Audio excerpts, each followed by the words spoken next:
Good evening, everyone. Welcome back to the Maverick News Channel. Lots to share with you tonight. We're going to dig into this imminent invasion of Venezuela by the U.S. Also, another boat struck by the U.S. military, and we'll tell you about that. Plus, Parliament resumed today in Canada. Pierre Poilievre, Mark Carney squaring off in the House of Commons outside protests, or a protest. Well, there were actually a couple of different protests out there today, as members of Parliament were also aggressively questioned as they were going to and from the Parliament buildings. So we'll get into some of that as well. Plus, Charlie Kirk, fallout from that, vigils, prayers, and even some people looking for a replacement for Charlie Kirk. Who might that be? We'll dig into that as well. So stay with me. We'll be right back, and we'll start getting into today's top news stories of the day.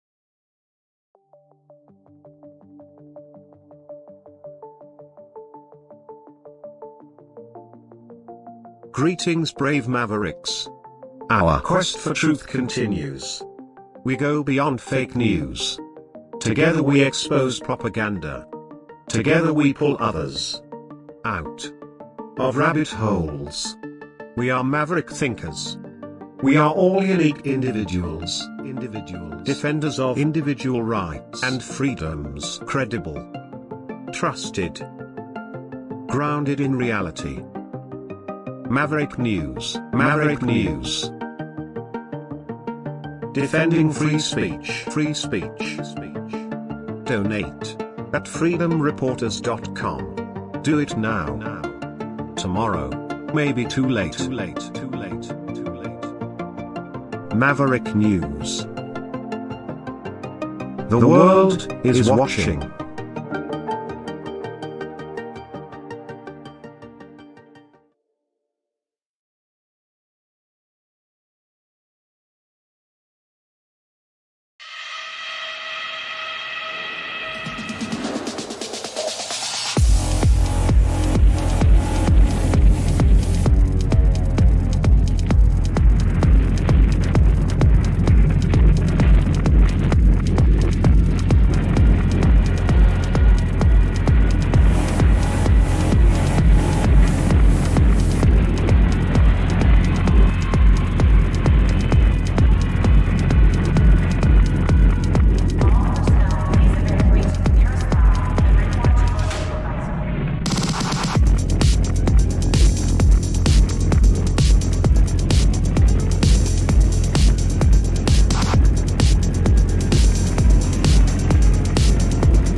Maverick News. The world is watching. Okay, so I know that a lot of you are very focused on what has been going on in Ottawa today, and that is because there was so much of a buildup, at least online, for what was supposed to be a major protest of some kind up there today.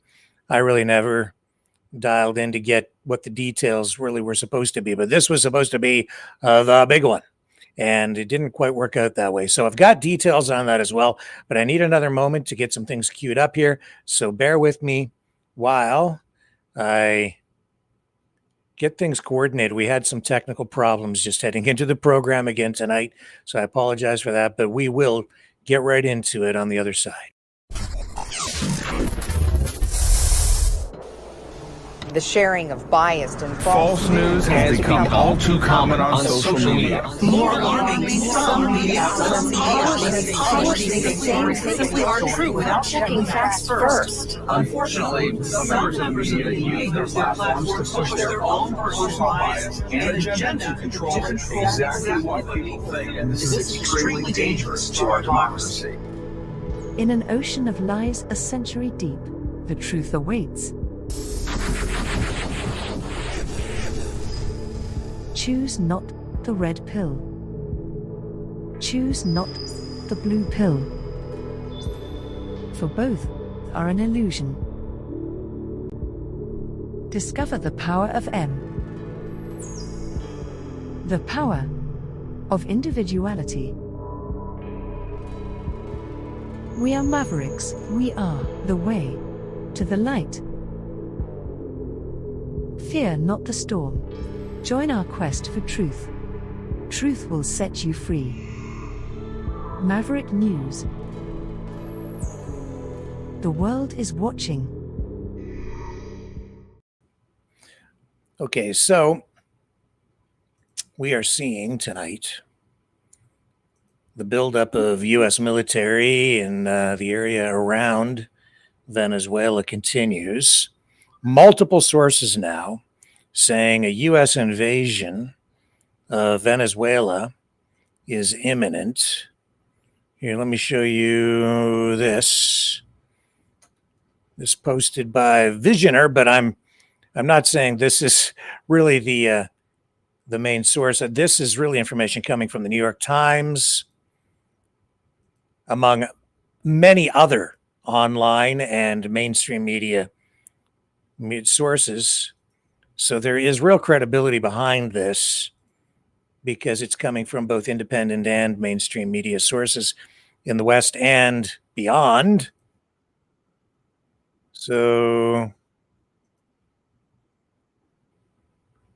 this is actually just a propaganda type video that's circulating online. But what we have seen is this is not actual footage from the area, but it is coming from Visioner,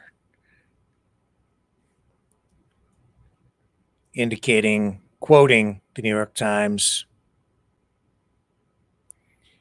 saying that Marco Rubio preparing the largest military offensive by the U.S. government, according to NYT. The target is Venezuela. And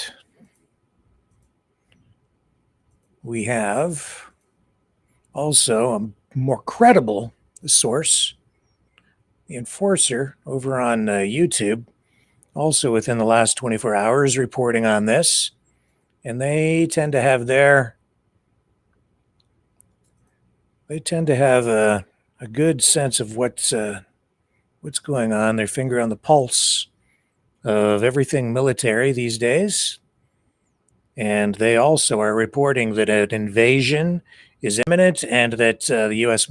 military buildup continues, with many troops and resources being stationed in Puerto Rico. As we have been able to hear, that the United States of America appears to be preparing for a significant military action against the Republic of Venezuela. We've been hearing about this for some time, but it does appear that the picture is becoming incredibly clear today that this strike is only a matter of time, and another strike against the Republic of Venezuela directly is imminent. Inside the Caribbean, we were able to see a disposition map that was actually made by none other than Ian Ellis on Twitter. I massively respect people who make disposition maps because I've been working on my own, and they take an insanely large amount of effort. So I would have to give a huge shout out to Ian Ellis over on Twitter for making this force disposition map that we're currently using on stream, but this is currently showing all U.S. forces that are currently within the area and are a part of the U.S. task force that appears to be assigned to operations against the nation of Venezuela. We are able to see that at this moment in time, there appears to be 3 Arleigh Burke-class destroyers within the area,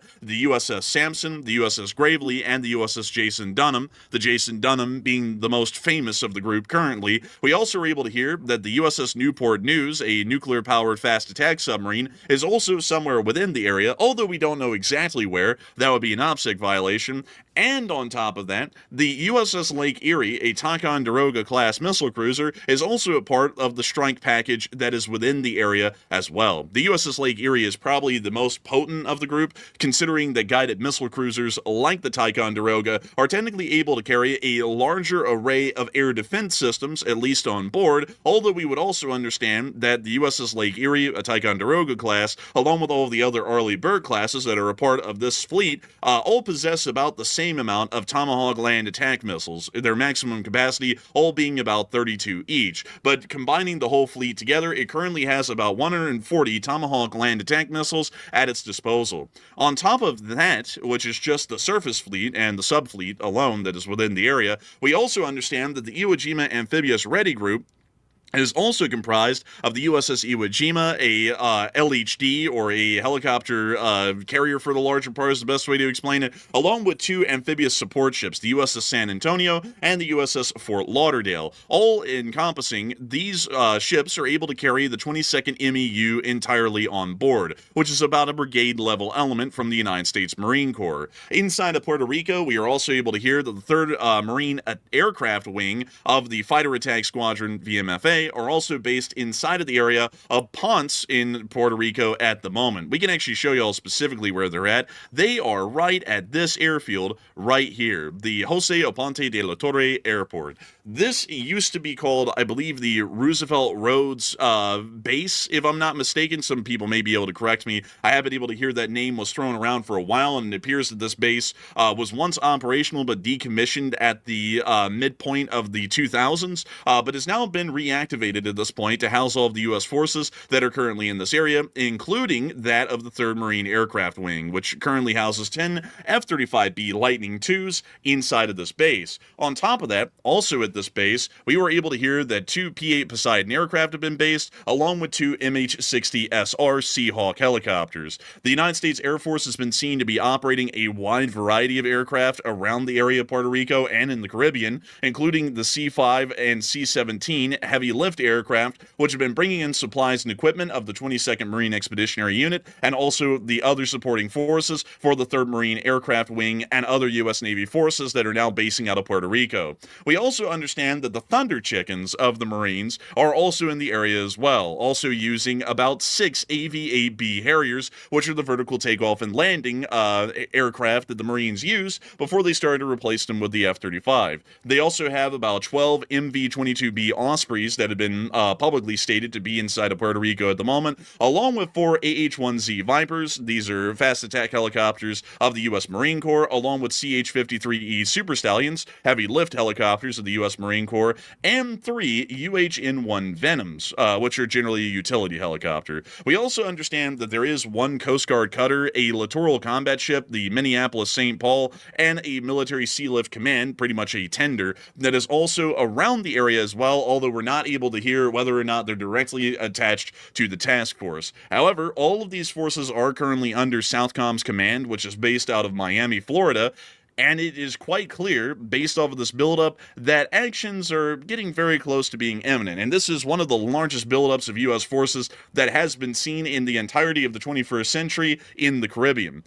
Adding on to the belief that a U.S. strike is imminent within this area, we were able to confirm that more tankers are continuing to approach Puerto Rico, including that of a C-130J Super Hercules today. These are used by the U.S. Air Force and other branches to be able to prolong their missions or mission durations in the midst of action. This means that if these F-35s of Puerto Rico were used against Venezuela, these C-130s would be able to refuel them in flight and make sure that they were in air for longer, giving them a greater amount of loiter time and a greater amount of opportunity to strike at targets that may poke their head up and start to pose a little bit of a bullseye, at least on themselves, due to their own incompetence or due to their own rapid maneuvers.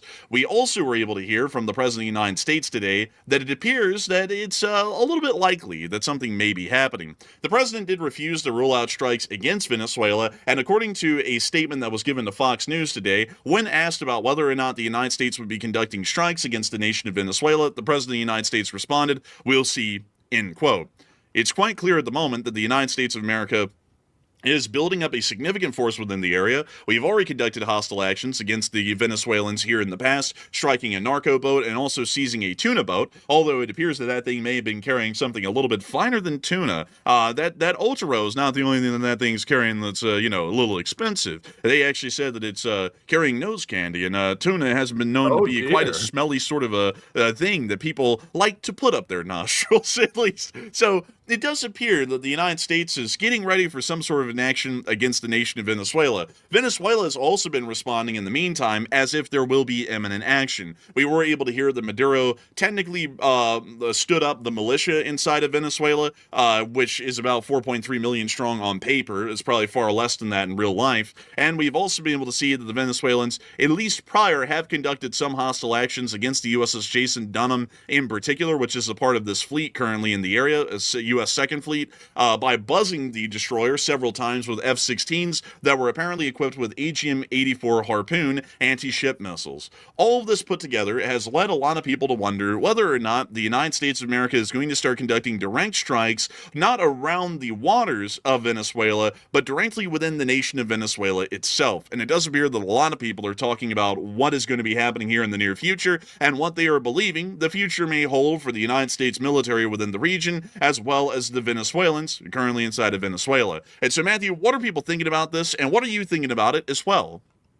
All right, so these are certainly massive U.S. military deployments we're seeing right now. We're seeing a naval aspect, a very large Air Force aspect with the F-35 showing up, and also we got the Marines in there too. So we got a lot of stuff down there right now, and right now Puerto Rico is swarming with military equipment, so it looks like something is definitely imminent. Surely we wouldn't deploy all that equipment and then back out and do nothing. That would be quite extreme. So what is the U.S. plan right now? And it looks like 44% said the U.S. will strike the Maduro regime directly, while 34% said the U.S. will strike the cartel sites, and 5% said the U.S. will launch a ground operation, and 16% said nothing will happen, it's all a big bluff.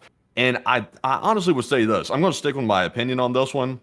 I don't think they're going after cartel sites. I don't think that's the real reason for this incursion into Venezuela. I think it is going after the Maduro regime because Maduro's made several very big mistakes. First of all, he's gotten very aggressive with the United States diplomatically. That was big mistake number one. Big mistake number two, he's gotten very friendly with our enemy, which is Xi Jinping in China. So also not a good thing either. And number three, he didn't share his oil, which is also another big sin. So between those three strikes, I think he is out at this point. So I'm with the 45%. I think the U.S. is going after Maduro directly. But Enforcer, what say you? I would have to be with the 45% as well. I would generally believe that we're going against Maduro directly. Hey, you know, folks, I did a little bit of research today. I was actually trying to work on the force disposition map, but me being who I am, I got quickly distracted and started to read up on something that started to remind me of this a little bit, and that was the Spanish-American War. If any of y'all know a lot about American history, the Spanish-American War was actually called by the U.S. Secretary of War at the time, John Hay, a splendid little war. And it's an interesting one, at least with the sort of motives and intentions that were really, well, the publicly stated motives, but the real intentions behind the war. And it's one that I have to explain here really quickly because y'all will see a lot of parallels once I start to explain it. So, back in the day, we used to have a decent amount of the southern part of the not the southern part of the United States, but the southern areas of the south of the United States and Central America and South America controlled by the Spanish. Their control started to wane heavily throughout the entirety of the 19th century, and by the time that we went to war with them in the 1890s, really one of the last holdings that they had within this area was La Hispaniola, which is Cuba, as well as the Dominican Republic, which was a part of La Hispaniola, as well as Puerto Rico, and a couple of other smaller islands and holdings, and also, interestingly enough, the Philippines.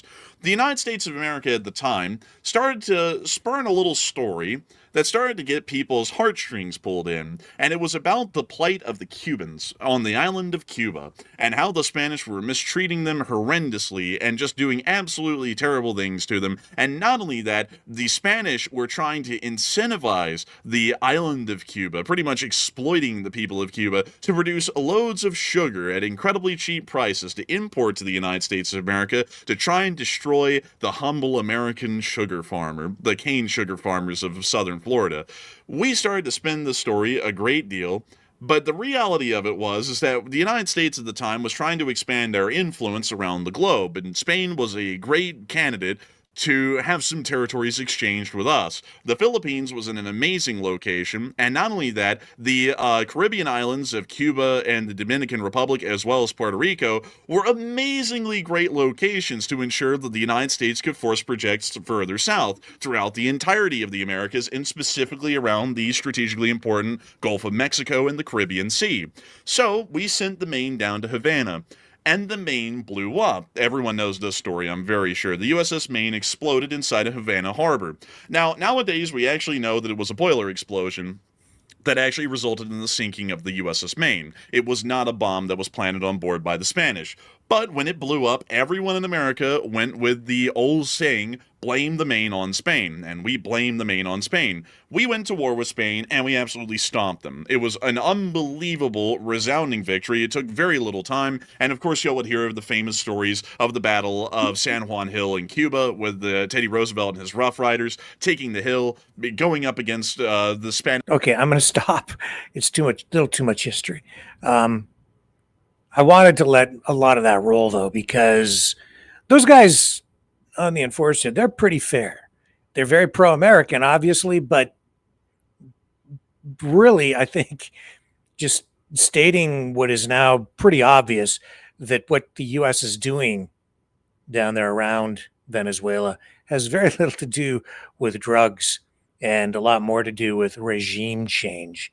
So I appreciate their honesty in stating what they're observing, and I think that is pretty darn accurate. We've seen the fishing boat blown out of the water with 11 people on board, which seems to be real. I believe it is real. The background research that I've done indicates that it was not AI, that it really was a real boat, and the U.S. really did kill those people. That was in international waters, although we have seen reports that the vessel, the boat, appeared to be turned around and heading back toward Venezuela at the time of the strike. So that remains open to question. And this has created real controversy around what the U.S. is doing down there. With a lot of people saying that in itself is a war crime, including some U.S. politicians, including Rand Paul, who has come out and has been very critical of what the U.S. has done down there. Then there was the tuna boat, which just a few days ago, the U.S. boarded. And while they were indicating that they thought there might be cocaine on board, the crew was actually, they let them go, and I believe the tuna boat was released ultimately. The other issue with that is that the tuna boat was intercepted and boarded inside waters, economic waters controlled by Venezuela, which may have been a violation of international law, maybe even a violation of Venezuelan sovereignty. So therein lies another issue, or another possible breach of protocol and law that the U.S. under the Trump administration seems to just ignore. So we'll see where all that goes. Now what we're seeing is a vessel in international waters again today, where Trump has released video. He's declassified video again of another boat that the U.S. military has blown out of the water. Here's his post on Truth Social. He says, this morning on my orders, U.S. military forces conducted a second kinetic strike against positively identified, extraordinarily violent drug trafficking cartels and narco-terrorists in the Southcom area of responsibility. The strike occurred with these confirmed narco-terrorists, that's a word that they're using, from Venezuela, were in international waters transporting illegal narcotics, a deadly weapon poisoning Americans headed to the U.S. These extremely violent drug trafficking cartels pose a threat to U.S. national security, foreign policy, and vital U.S. interests. The strike resulted in 3 male terrorists killed in action. These are words that they're using intentionally. Narco-terrorists, terrorists. This justifies, you see, the U.S. actions down there and gives them immunity from any kind of possible actions internationally that might be taken against them, or even criticism, or at least it doesn't give them immunity, but it shields them from some of the criticism that, oh no, they're terrorists, and as such, as terrorists, they don't have rights, blah, blah, blah. Anyway, this goes on. The president continues. no U.S. forces were harmed in this strike. Well, why would they be? It's the overwhelming U.S. force from a distance. They didn't have there was no chance that they could possibly strike back from that boat, in my estimation. But anyway, he continues here again. Be warned, if you are transporting drugs that can kill Americans, we are hunting you. The illicit activities by these cartels have wrought devastating consequences on American communities for decades. This is all caps. Killing millions of American citizens, no longer all caps again. Thank you for your attention to this matter. Let's roll the video. And as you can see, another aerial shot from above. Small boat. Well, I say small, but certainly no destroyer or aircraft carrier, not by a long shot. And more people killed at sea by the U.S. government.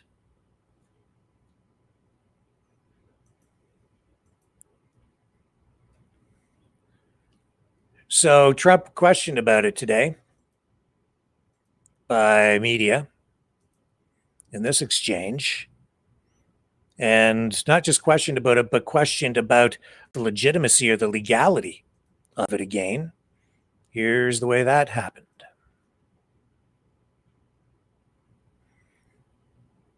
And we have frozen internet again for a moment. Let me re-cue it.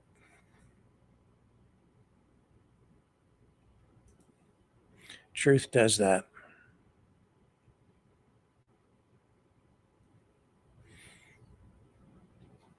Scroll down.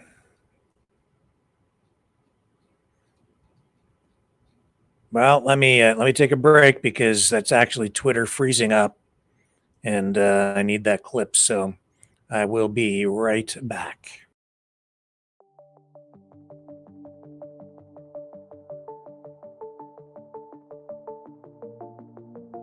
Greetings, brave mavericks. Our quest for truth continues. We go beyond fake news. Together we expose propaganda. Together we pull others out of rabbit holes. We are maverick thinkers. We are all unique individuals, defenders of individual rights and freedoms, credible, trusted, grounded in reality. Maverick News, Maverick News. Defending free speech, free speech. Donate at freedomreporters.com. Do it now. Tomorrow may be too late. Maverick News. The world is watching.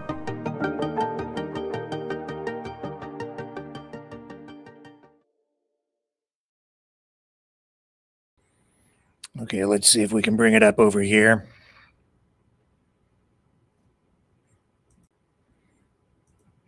We're going to get to that one in a moment. We've already done that. Now we have to go over here, Rick.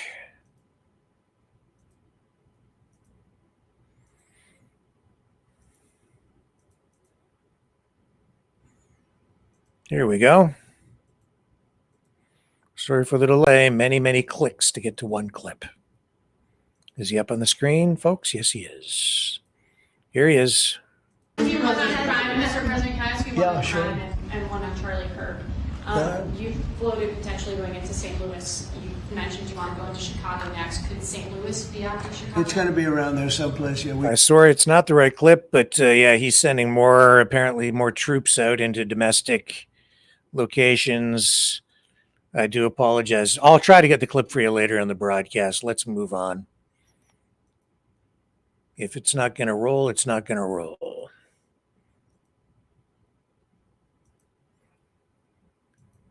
Bottom line is huge military buildup, unprecedented in many respects, certainly within this century, 21st century, as you heard on The Enforcer. And a lot of people concerned about it, and it looks like, manufactured consent, as the phrase goes, is what is predicating all of this, using the excuse, I would say, or the pretext of drugs and drug cartels in order to effect regime change. And it's like it is a massive military buildup. No doubt about it. All right. So today, House of Commons resumes in Canada.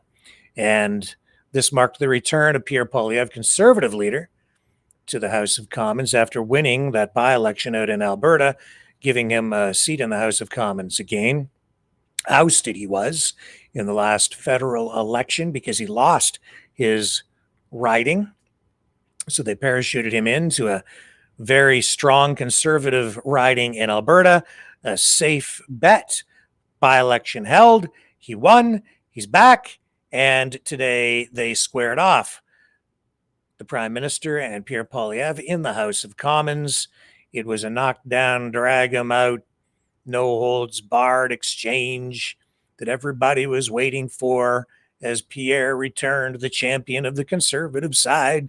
And it all happened against a backdrop of a kind of a protest circus out in front of the House of Commons today. But we're going to bring you a good portion of this debate today because it is round one in a many, many, many multi-round season of sparring that is about to take place. Well, not actually sparring, it's just a straight up political warfare on the floor of the House of Commons day to day during question period. And today was the first day back after the big break. And here's how it went. Oral questions. The Honourable Leader of the Opposition. He's back. My mother taught me never to be late, so please forgive me for my late arrival to the session. I had some meetings with extremely important people in East Central Alberta, Mr. Speaker, after which I was honored to be elected by the great people of Battle River Crowfoot. I thank the great Damien Kirk who made it possible, and I thank the Prime Minister for calling a prompt by-election. I wonder if one day he might regret that decision, but in a spirit of good faith, I wonder if he agrees that our goal should be a Canada where hard work is rewarded, where food and homes are affordable, where streets are safe, where borders are solid, and where we're all united under a proud flag. The Right Honourable Prime Minister. Mr. Speaker, I'm sure I speak for all parliamentarians in welcoming the member for Battle River Crowfoot back to the House of Commons.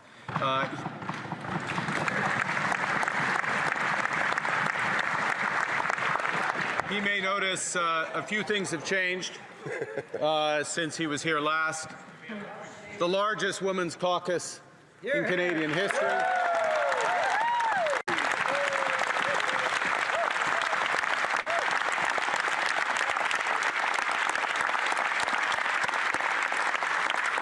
And a spirit of collaboration that was shown in the opening session, including in the passage of the Build Canada Act and the projet de loi du Bloc québécois en ce qui concerne.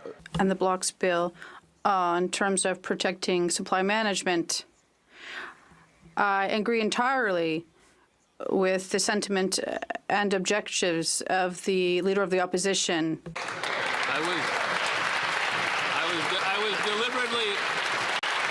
was deliberately flexible on time because it's a special day, but now we're going to respect the 35-second limit. The Honourable Leader of the Opposition. Some things never change. Monsieur le Président.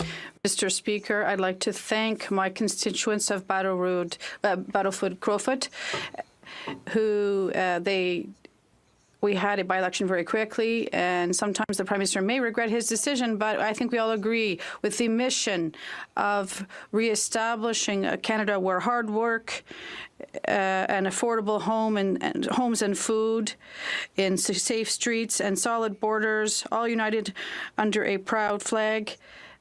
Does the Prime Minister agree with this? The Right Honourable Prime Minister. Monsieur le Président. Mr. Speaker, I agree entirely with the sentiment and objectives that the Leader of the Opposition has just expressed for our great country. Thank you. The Honourable Leader of the Opposition. Mr. Speaker, the Prime Minister mentioned how much had changed, and it's true. I look around this place, and when I left, there was a Liberal Prime Minister who was making excuses about breaking promises, running massive deficits, costs, crime, chaos were all out of control. And whereas today, we have a Liberal Prime Minister breaking promises, making excuses, running massive deficits with costs, crime, and chaos out of control. Mr. Speaker, when will the Prime Minister match the grand promises with the real change Canadians need? The Right Honourable Prime Minister. Mr. Speaker, I understand the Minister, or the Minister, promotion. Come on over. I understand the Leader of the Opposition was busy. He missed the largest tax cut for 22 million Canadians. He missed the cut on the GST for new homes. He missed eliminating all federal barriers to trade. He missed, I hope I'll have another opportunity to finish a very long list of what the Leader of Opposition. The Honourable Leader of the Opposition. Dans l'esprit. In a nonpartisan spirit, we're simply going to insist that the Prime Minister adhere to his own promises. He promised the strongest growth in the G7 for our economy, and now our economy is declining the fastest in the G7. He also promised that food would cost less. It's more, and food inflation is accelerating. He promised a budget in October, and now we'll see one maybe in November with a double deficit. So, inaudible. Prime Minister.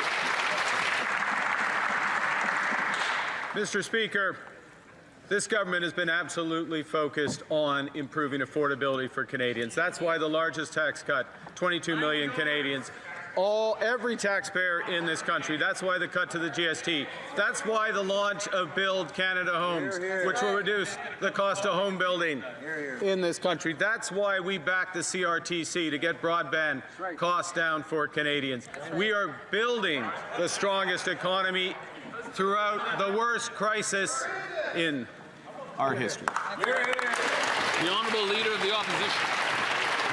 In the spirit of nonpartisanship, we are simply going to hold this Prime Minister to his own promises. He promised that he would spend less. He's already spending 8% more. He promised the budget would be in October. Now he says it will be in November, more than halfway through the fiscal year. He promised that his government would have a smaller deficit than Justin Trudeau. Instead, now we hear that it might even be double. So a trivia question. Can the Prime Minister tell us, has there ever been a Prime Minister who has successfully doubled the deficit without even introducing a budget? The Right Honourable Prime Minister. It's a trick question.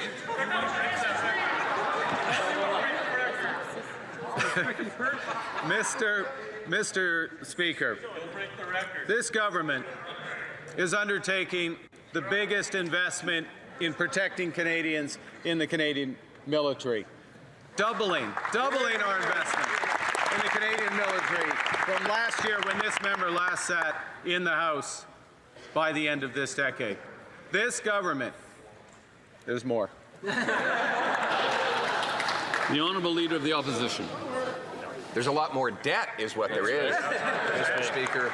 A lot more debt than we ever imagined would be possible. This is a Prime Minister who said we'd have the fastest growing economy in the G7. We have the fastest shrinking economy in the G7. He said grocery prices would go down. They're going up faster than ever before. He promised to create jobs. He has the second highest unemployment in the G7. He's really reminding us all of that sign at the bar, free beer tomorrow. But you come back the next day and the beer is still not free, and tomorrow never comes. Mr. Speaker, why is it that all of this Prime Minister's promises of yesterday turn into today's disappointments? The Right Honourable Prime Minister. Mr. Speaker, I think if we are going to build the strongest economy in the G7, and we will, we need to be clear. We need to be clear about the scale of the crisis we are in. We need to be clear about the scale of investment that we need. $60 billion in new projects announced last week. $200 billion in investment announced last week. $100 billion in housing investment announced just yesterday. That's the scale of what we need. The honourable member for Belley-Champlain.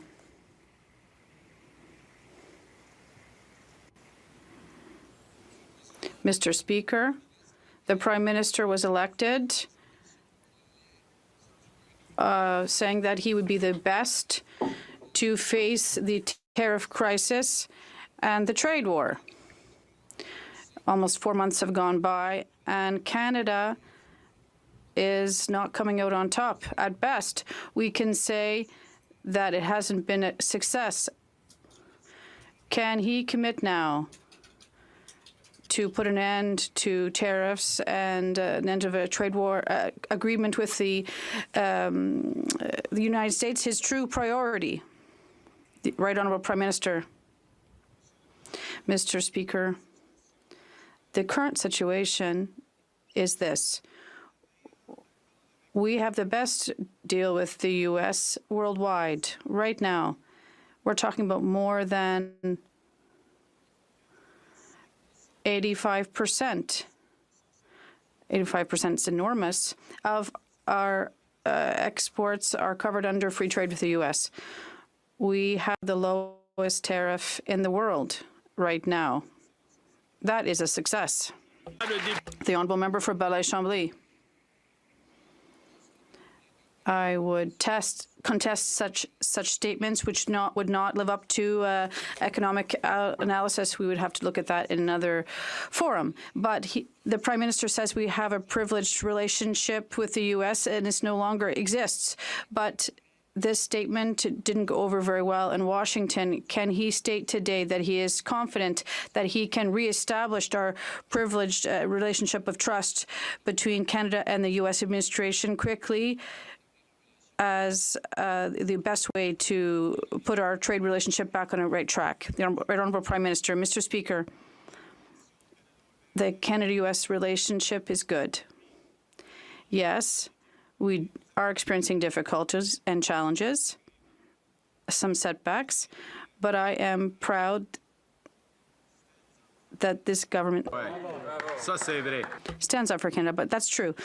I speak regularly with the President over the past weekend in terms of the current situation between Ukraine and Russia and China. We spoke. The honourable member for Belley-Champlain. The Prime Minister's rare presence in Washington, both in terms of the U.S. administration and the economic troubles. Well, his absence was noted a great deal in Washington.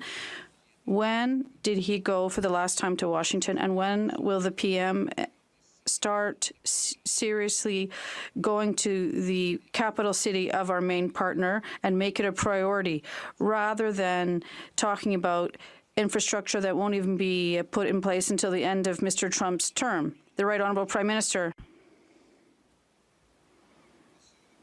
Mr. Speaker, the U.S. President is a modern man.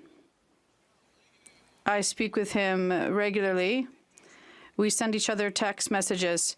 But what's the most important right now for Canada is to diversify our trade internationally with Europe, in Asia, with Africa, and South America. Thank you. The honourable member for Foothill. Same Liberal promises, the same Liberal results. Canadians are paying the price for another Liberal Prime Minister's broken promises. This Prime Minister said to Canadians that he would be judged by prices at the grocery store. Results are in. This Prime Minister has failed. Food prices have surged 40% since the last Liberal Prime Minister broke that same promise the last time. Should this Prime Minister's promise to Canadians not be judged by food prices at the grocery store, but the number of families being forced to food banks? Right. Hear, hear. The Honourable Minister of Housing and Infrastructure. Thank you, Mr. Speaker. Well, the number one cost for Canadians is their housing, and we have taken action to make housing more affordable. Yesterday, the Prime Minister and I announced the launch of Build Canada Homes, which will be a one-stop shop for making housing more affordable across Canada.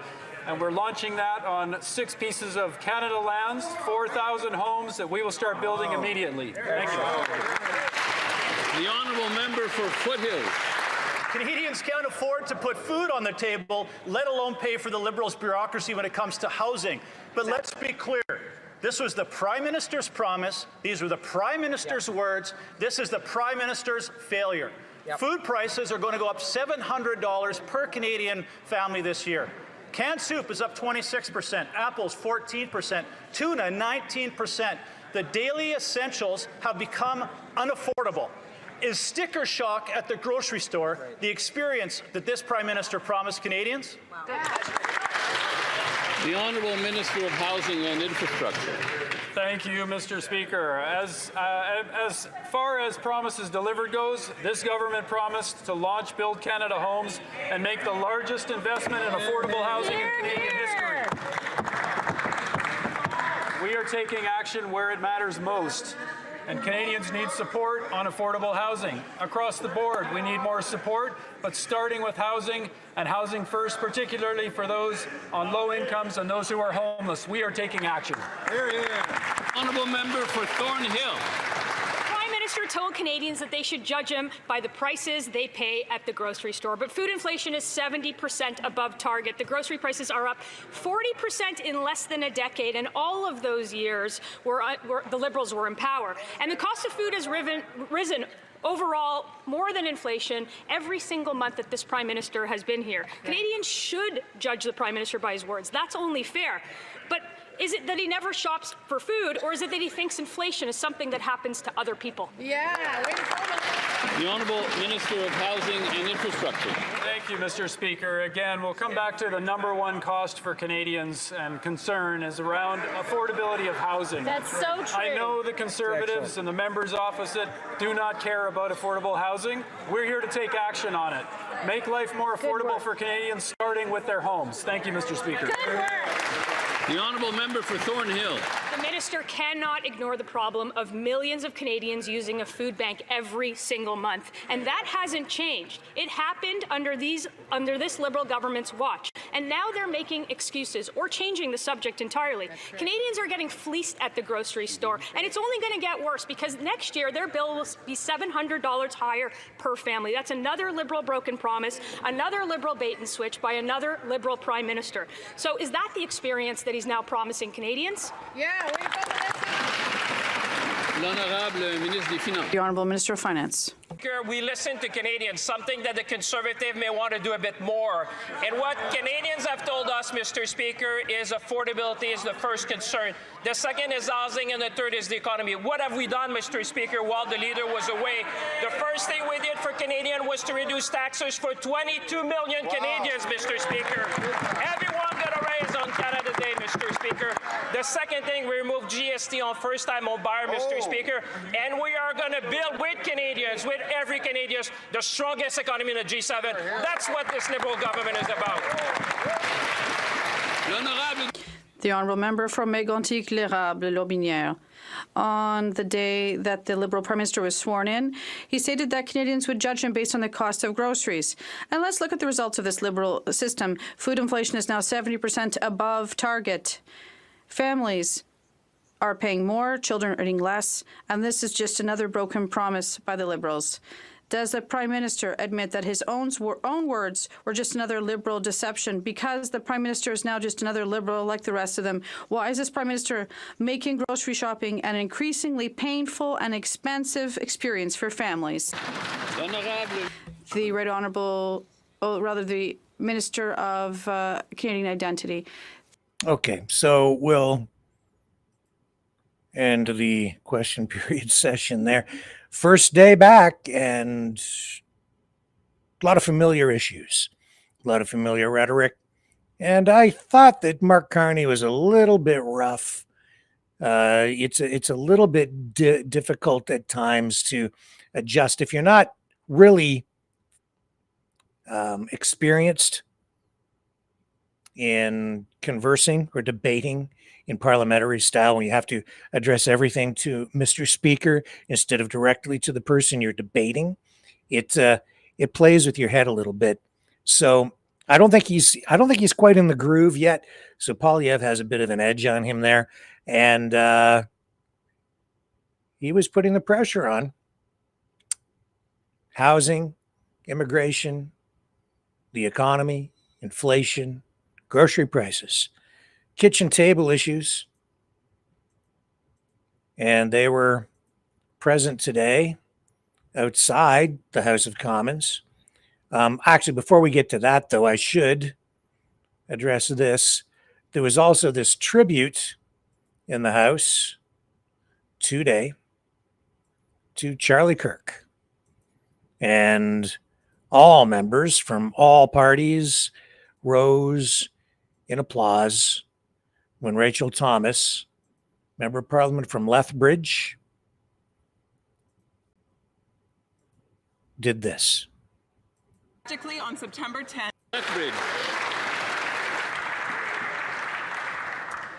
freedom of speech is the cornerstone of a free society. It means we will hear ideas that we disagree with and express views that may be offensive. This freedom can make us uncomfortable or even hurt, but silencing voices, whether for a moment or forever, is never the answer. We must protect a society where people can hold beliefs and share opinions without fear of losing their jobs, being censored, or worse.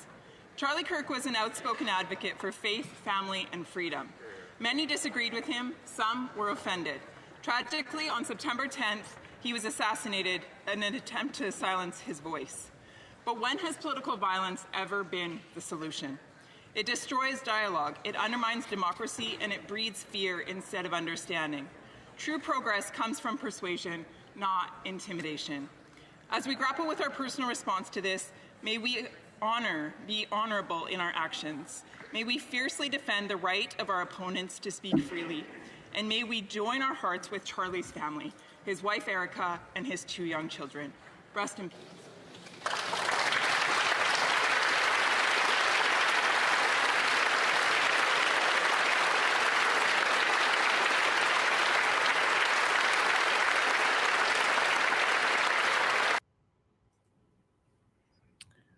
We'll come back in a moment and resume our coverage of today's top news stories.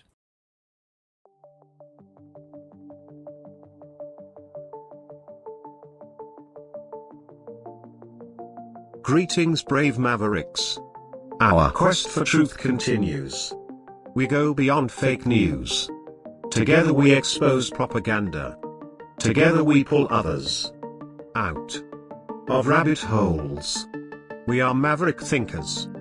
We are all unique individuals, defenders of individual rights and freedoms, credible, trusted, grounded in reality. Maverick News, Maverick News. Defending free speech, free speech. Donate at freedomreporters.com. Do it now. Tomorrow may be too late. Maverick News. The world is watching.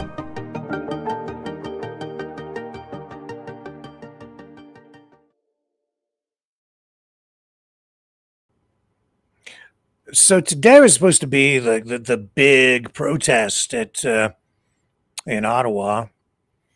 I'd been hearing buzz about it for a couple of weeks. It didn't really seem to be getting that much traction. And today it's sort of materialized, but I'm certain it did not meet or reach the levels or the participation rate that the organizers were hoping it would on this, the first day of the return of members of Parliament to Parliament Hill. as you just saw. So outside, there was sort of this usual media or protest circus that takes place out there pretty much on a daily basis, but it was a little bit larger today. There were live streamers out there in force, actually, quite a few of them, covering what many believed was going to be some massive, really serious uprising or protest or something. It just never really happened. I can tell you that this morning, police were ready. CSIS was ready. RCMP ready. We did see a U-Haul towing a trailer with a bulldozer on it, escorted through the Parliament Hill area. Exactly what was going on there, not sure. I think there may have been an arrest made. Again, not confirmed, but police were concerned about that bulldozer for some reason. You can draw your own conclusions if you choose to, or you can just wonder, like me, why were they escorting a U-Haul with a bulldozer through the area? What was it doing there?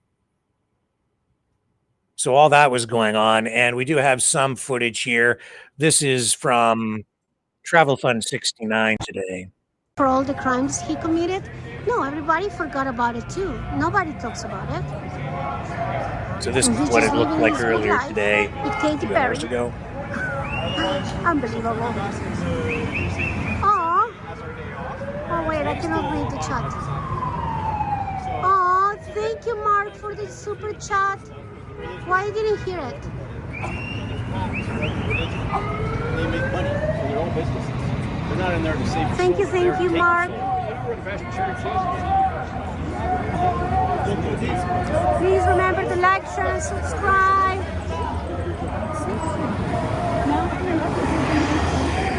Green line and the bus is red. Just keep going. Just keep going. If I get zero, what matters? It's not about life. Consistency matters most to getting you through too. Just keep doing it. I just want this to know. Just keep doing it.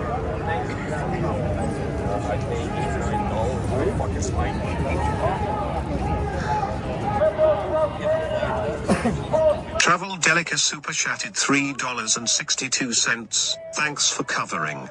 Please don't make personal attacks. Keep it about politics. Oh, Travel Delica, thank you so much. Yeah, don't affect me, the bad comments, it's fine. Everybody have their own right to, nobody has to like me. Yeah, that's okay. A lot of people don't like me too. It's inevitable whenever you're dealing with anything political or anything dealing with religion and politics. So those are the two things you should never talk about. And yet we talk about them here every night. And they were talking about all these things on Parliament Hill today and in Parliament. And as a result, today,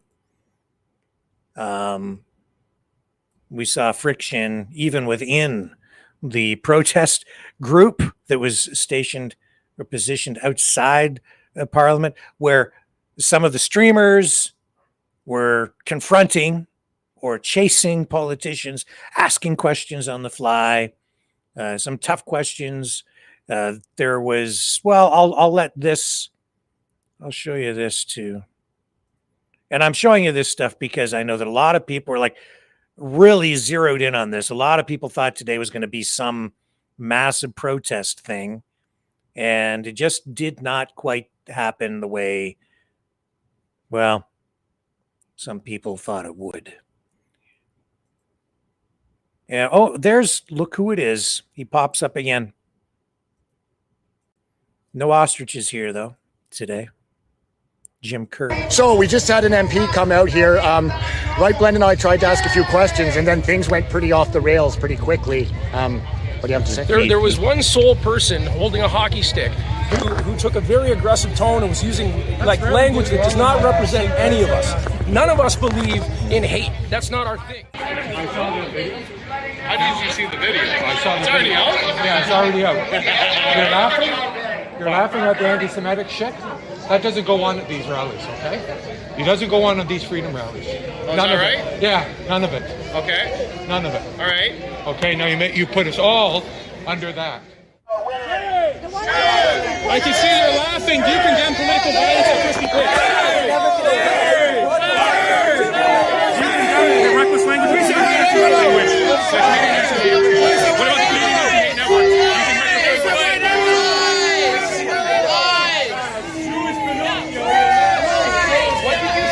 I called you a Jewish Pinocchio. Yeah, you're a traitor. Yeah, that's right. I'm making anti-Semitic. That's right. That's right. Goddamn right. I'm an anti-Semite. Are you? Yeah, you're goddamn right, and I'm proud of it. You know what? You know what? Semites are not even Jewish. Do you know your anthropology or not? I can tell you there's no room for anti-Semitism in this country. You need to do better. Oh, as a Muslim? Yeah. What's happening right now in the Middle East on behalf of Israel? What's happening right now on behalf of Israel in your country? In your country. My country. No, it's not. It's our country. And I'm sick and tired of hearing the bullshit. Let's go, sir. Let's go. Our country. My country. No, ours.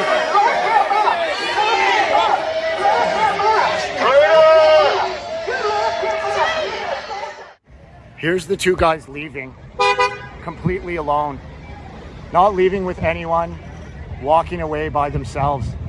I've asked everyone here, not a single person knows who these two individuals are.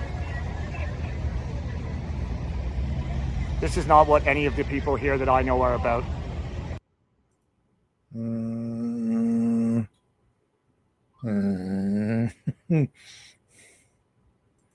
Yeah. Okay.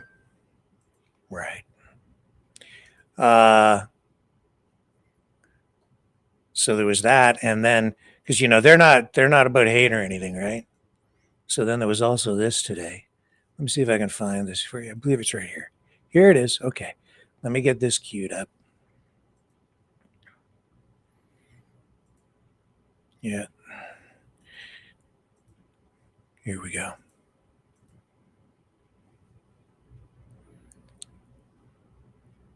Requeue, if I can. Got to get the audio up. There we go. These are not people who are upset with Jewish people. These are, I guess there's been people. Well, go home. You're not wanted here. Go home. Go back home. Get lost. Go home. Take your telephones with you.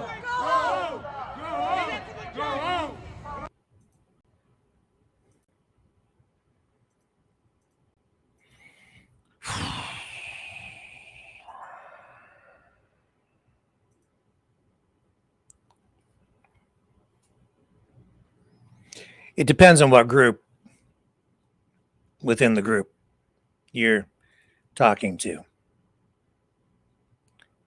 I'll be right back. You know, someone very profoundly once said many years ago that if fascism ever comes to America, it'll come in the name of liberalism.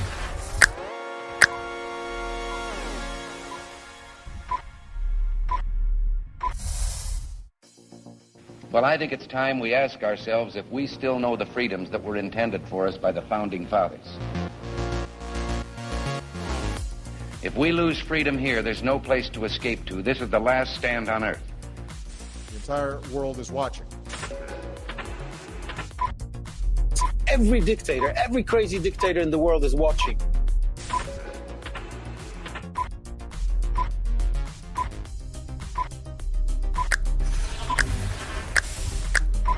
The world is watching. On TV, the entire world is watching. On social media. But the entire world is watching, and yes, they are seeing what we have apparently bravely been willing to say that others are thinking. Stand for freedom. Literally stand for freedom. Let's get this done. The entire world is watching. We're at war with the most dangerous enemy that has ever faced mankind in his long climb from the swamp to the stars. Maverick News. Maverick News. Maverick News. Let me have more control of my own destiny. The world is watching.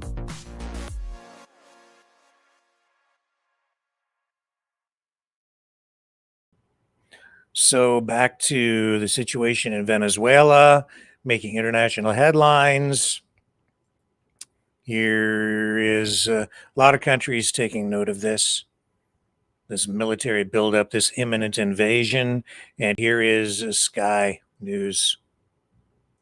We have some breaking news that has come in. Donald Trump has put out a statement on Truth Social saying the U.S. military have carried out another strike on a Venezuelan drug cartel vessel that had been on its way to the U.S. The president said 3 men were killed. So that was a statement on Truth Social that the U.S. president has put out, saying the U.S. military have carried out another strike. And you'll remember that about 2 weeks ago, the U.S. military had launched a strike, and now he's saying there's another strike that was carried out on a Venezuelan drug cartel vessel that had been on its way to the U.S. The president said 3 men were killed. You're just looking at some of those images following the Truth Social post that Donald Trump has put out, saying the U.S. has struck a Venezuelan drug cartel vessel. Let's bring in our U.S. correspondent, David Blevins. And David, we saw this statement come out of Donald Trump's Truth Social post. Just give us some more information. Well, Yalda, as you say, this is an echo of the attack 2 weeks ago when Donald Trump reported that the United States had carried out a strike on a vessel which he claimed was transporting narcotics from Venezuela to America. On that occasion, claiming the lives of 11 people. 3 people apparently have been killed in this latest strike. And of course, it also comes at a time of increased U.S. naval deployment in the South Caribbean, and at a time of rhetorical pressure on the Venezuelan president from the White House. And I think it is worth noting, and of course all of this ties in with the president's current border policy. We know that he's attempting to effectively shutter the southern border completely. We see ICE agents, immigration customs enforcement agents, on the streets of many cities, including here in Washington, D.C. And now we're seeing this sort of military action on the high seas. And of course, that raises lots of questions about potential presidential overreach, about potential breaches of international law. The use of lethal force on the seas is restricted to cases when there is an implied threat and there is no suggestion of any imminent threat to the United States before these strikes were carried out. But Donald Trump is pushing back against all of that by pointing out that he is trying to prevent the movement of drugs like cocaine and fentanyl from Latin American countries into the United States, and also by labeling terrorist organizations like Trendy Aragua from Venezuela as narco-terrorists. That's the term he's using. So he is attempting to counter those criticisms. David, thank you so much for that update. Okay, so as you can see, other countries really zeroing in on this as well. Major concern for some, others kind of ignoring it, looking the other way. I'm not hearing any commentary at all out of Canada from any politicians on the situation in Venezuela. Very likely because they know if they comment, it will just make Canada's situation that much worse. Trump in the White House today asked about this. I have the clip now, the clip I believe that I tried to get for you earlier. This is Trump's exchange with the media when asked about this, and had his feet held to the fire. And well, you know, he just won't have any of it. Mr. President, can I ask you one on sure. Crime and one on Charlie Kirk?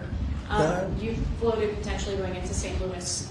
You mentioned you want to go into Chicago next. Could St. Louis be after Chicago? It's going to be around there someplace. Yeah, we got to save St. Louis. Got to save these cities. This isn't like, you know, we're going to do something. We have to save St. Louis. We have to save Chicago. I know all about Chicago. I have a great, beautiful building. I think he gets into it here. supposed but, to. you know, you get less proud when you see all the crap. Labeled. When they announced 2 weeks ago, 11 people killed, this is over a weekend. I think they said 38 people shot and 11 people dead. And then you watch Pritzker get up and say, we've got crime under control. And I will say that Cash and the FBI did a good job. With a very light force, they went in, and for about 4 months, Cash or so, they've been working on keeping crime down. Maybe they have brought the numbers down again. a little bit. But those are the easy numbers. Maybe you know, not. the first 20, 25% are the easy numbers. That's where it gets. Then you have to bring in the big forces, right, which is what we always intended to do. But I think the FBI's did a very good job. In particular, in Memphis and Chicago, they burned down a little bit. Okay, so that's not the clip that I was trying to get to you. It's the same one that popped up incorrectly. But anyway, we're going to move on again. I do apologize. Can't find the clip that I wanted to show you. Going to take a break, come back and comment briefly on what's going on in our chats. I guess there's some concerns and maybe even criticisms. I'm not exactly sure because I really can't monitor stuff too much while I'm running the program, trying to find clips, but we'll come back on the other side and I'm going to address something for people.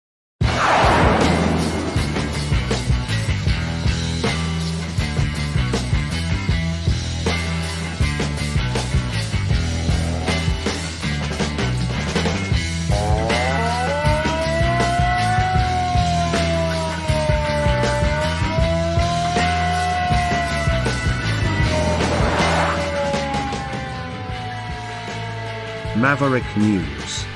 Fighting for freedom. Okay, so I think there's something going on in the chat tonight, and people are complaining maybe about what's going on the Twitch channel, about moderation or people not being able to speak to each other. I don't know what the issue is. I'll have to go look maybe later if I can. With regard to criticism leveled at our moderator, back off. Okay, leave her alone. She's doing her best, and you know, she's not the only one, but she's not moderate. She's not doing anything to anybody in Twitch. Nobody's doing anything to anybody in Twitch. And for all you people who keep coming here complaining that you don't have your free speech or that you're being banned, you haven't been banned. So shut the up, okay? Because you don't have a leg to stand on. Not even a toe. You don't have anything to stand on. You're so full of crap. I've given you a voice. I've given voice to the voiceless here. I've given you multiple channels. And even now, people who are out there complaining, you're censoring me. You haven't been banned. You've got a place to go right now. Not a single person has been banned. Not one. You have a place to speak your mind.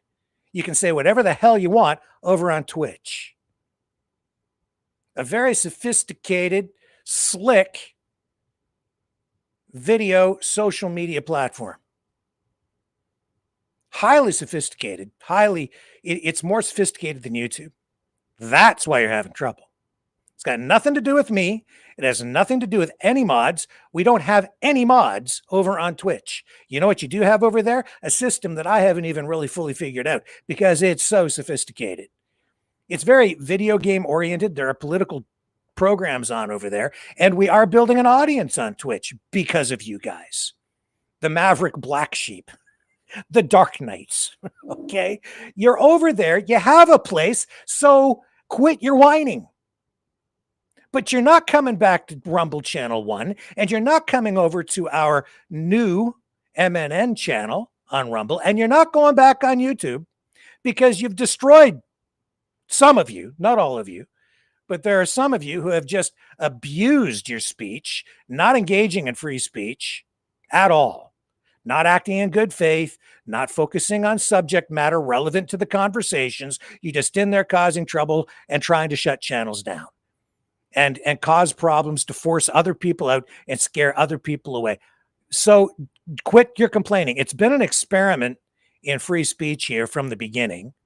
And I've been far too tolerant of the BS brought here by people who are bad actors. And yet, even now, tonight, at this moment, you have your free speech. Well, you say you don't. You sit there and complain, I have no free speech. I've been banned, while you use your free speech to complain about it. You're over on Twitch. Do you know why you're having trouble? Very likely because Twitch is an automated system, because it's very sophisticated. And I haven't said anything. I haven't fiddled with any settings over there. If you've got problems over on Twitch, it's your own damn fault, because whatever you've done, it's triggered something in the Twitch system so that they're limiting your speech, because you've gone that far again. I don't know how many channels you want to damage, or how many channels over here on my platform, my house, that I share with everybody and bring everybody here so that we can all share it together. But I built this place. You're in my home. Stop setting it on fire. And then maybe you won't have a problem on yet another channel where I've given you your free speech, giving you a voice where others may not. You have plenty of free speech. Stop abusing the mod. She's done nothing to you except try to keep people civil. And she's certainly done nothing to you on Twitch. Not a thing. I asked everybody to move from Rumble Channel 2 to Twitch. I didn't ban anybody. I gave you a new home, a new place, a more sophisticated place. All to yourselves. So you could spew whatever you want to spew. You want to hate me? Hate me. You want to criticize me? Criticize me. Go ahead. But a lot of you have been very disruptive, intentionally, and destructive, intentionally. And that's not free speech. And at a certain point, which should have been a long time ago, I should have kicked your asses all out of here, but I'm still giving you a platform, so quit your whining. And if you're having trouble over on Twitch, it's your own damn fault. And I have nothing to do with it. It's because whatever you've done is so bad, again, that it's triggered an automated system over there where you're being throttled or censored or whatever. I may go in and look at it when I have an opportunity, but I have other things that I have to do rather than babysit some people who aren't mature enough to engage in civil conversation. The circus is over there. Do with it what you will. You can turn it into something good, or you can just sit there and beat the crap out of it and destroy that too. It's up to you. But it's also still my house. And that shows you how tolerant I have been. Well, so many of you sit there and say, it just shows the kind of person you are when you're banning us. No, you did it to yourselves.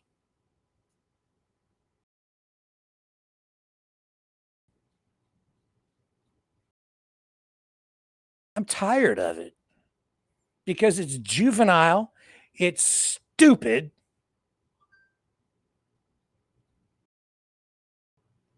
and it's just not nice. It's disingenuous. And it's not what we're about here. It's not what I'm about. Doesn't reflect what Maverick News is about. It's not free speech. It's not about freedom. It's the opposite of all of that.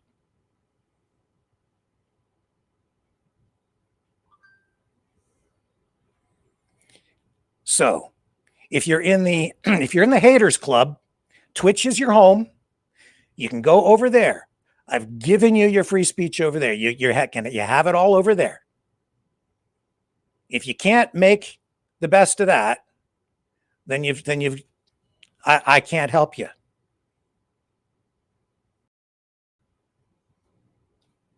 If you want to be malicious and destructive and just go from channel to channel and make new accounts and come in and be vandals and try to set the place on fire all the time, I'm going to ban you over there. But that's not really banning.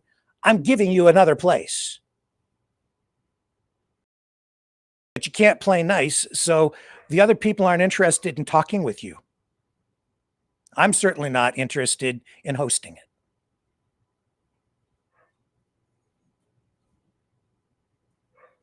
Someone said to me just a while ago, rightly so,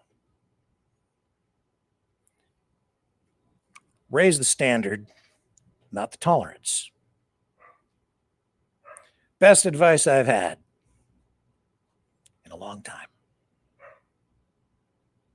I'll be back.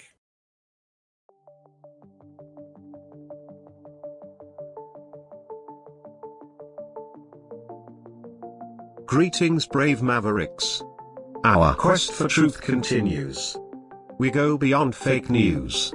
Together we expose propaganda. Together we pull others out of rabbit holes. We are maverick thinkers.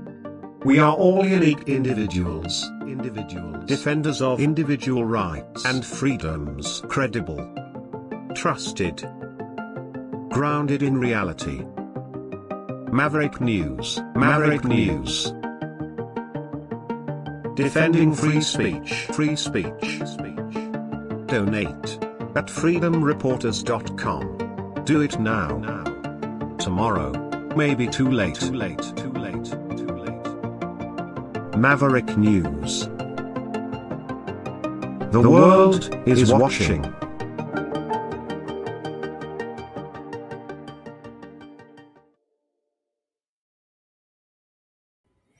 Okay, we're going to take just another moment. I'm going to get some stuff queued up. We're going to dig into some Charlie Kirk stuff. Very interesting where all this is going. And some people are looking for a replacement. We'll get into it on the other side of that.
Maverick News.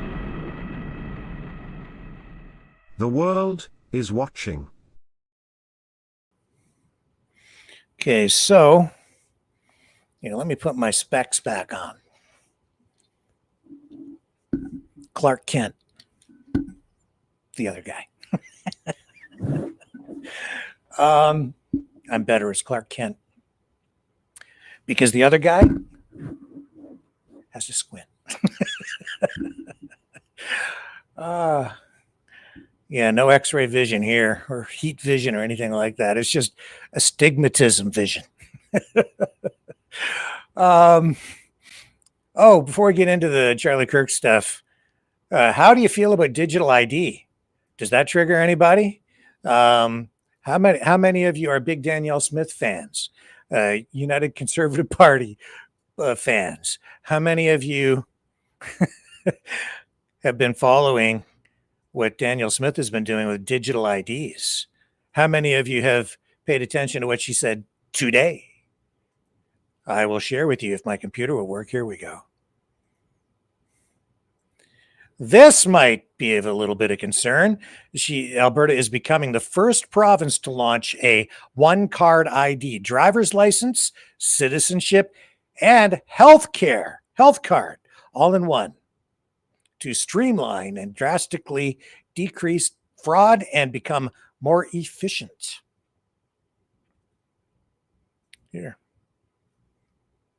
Here we go. She touched on this the other day. Here we go again. Today, we're taking another step to fulfill that promise. Starting in late 2026, Alberta will be the first province to implement the addition of Canadian citizenship markers to our driver's licenses and identification cards. This simple addition will have a profound impact on how Albertans interact with their government and their communities. Why are we doing this? Because we believe in making things better, faster, and more convenient for everyone. By including citizenship information on these cards, we're streamlining access to vital services, whether it's applying for student aid, accessing health benefits, or supporting those with disabilities. No longer will Albertans need to carry multiple documents or face unnecessary hurdles. This change means that when Albertans need to prove both their identity and their citizenship, they'll be able to do so with a single document. It's about reducing red tape, cutting down on paperwork, and making sure that government works for you, not the other way around. Programs like Assured Income for the Severely Handicapped, Alberta Student Aid, and the Persons with Developmental Disabilities program all require proof of citizenship. With this new marker, accessing these supports will be simpler and more secure. Adding a Canadian citizenship marker is also about protecting our democracy. Election security is a vital concern in Canada. By adding citizenship information to Alberta's driver's licenses and ID cards, we're taking a proactive step toward ensuring that only eligible citizens cast ballots in our elections. This helps safeguard the integrity of our electoral process and strengthens trust in our democracy. I also want to be clear that non-citizens, such as permanent residents, that still qualify for Alberta's driver's licenses will not have any marker displayed. Lastly, as we announced several weeks ago, we will also be integrating Alberta healthcare numbers onto driver's licenses, also in late 2026. This will also provide additional security around healthcare numbers, as we have learned through our refocusing of the healthcare system that there are more than 500,000 healthcare numbers registered than there are people living in Alberta. 530,438 to be exact, based on second quarter 2025 population estimates. Okay, so, and then next week, you're going to get the chip in your neck with the thing that plugs in like in the Matrix, and you can get jacked into the Internet of Things and partake in Elon Musk's AI integrated systems through Neuralink, so you can play Pong with your brain wirelessly. It's a real thing, and it's coming. On to, I'm sorry. It's not even funny because it's true. Also, you know, my neighborhood, because so many people are concerned about the homeless encampment, the tent city that's sort of moved into my neighborhood. Security cameras everywhere. I mean, people have like 4, 5, 6 cameras on their houses around here now. It's amazing.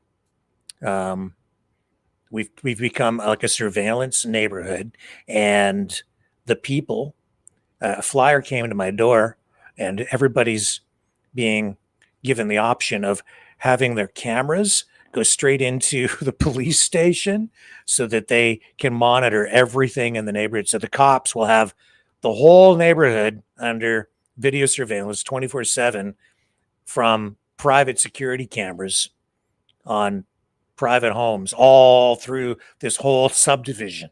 It is amazing what has happened. So yeah, I every step I take when I'm walking the dog, I think is being recorded, video and audio. So very strange times. That's okay. I'm not worried about it. JD Vance today on the Charlie Kirk Show.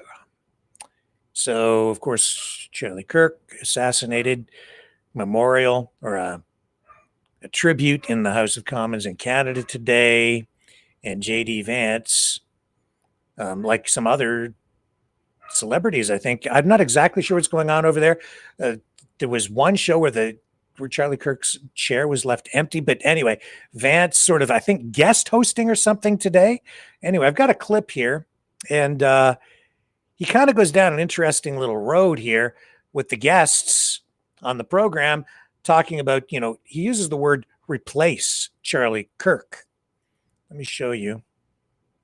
I don't know if he really meant it that way, but it sort of triggered in me, not triggered in a negative way, but it made me think of something else that's going on when I heard this. In a lot of ways, as you guys know, the ultimate cheerleader, and he saw in you things that you didn't necessarily see in yourself. He was a true friend in that way. And I remember, one particularly difficult moment, probably the hardest moment on the campaign trail for me. We had an event in Arizona, I believe, with a bunch of faith leaders. And maybe he was just a guest, not hosting, but anyway, he's on the show today. One time on the entire national campaign where I gave my chief of staff a hug and apologized to him because I was just I hadn't seen the kids in 7 days. I was particularly cranky. And I get to this event, and I'm just kind of like, man, come on, we got to do this again. And Charlie comes back, and he gives me a hug. And he's like, your kids, they love you, and they're going to realize eventually why this was so important to do this. And that kind of gave me this sense of, all right, my head's back in the game.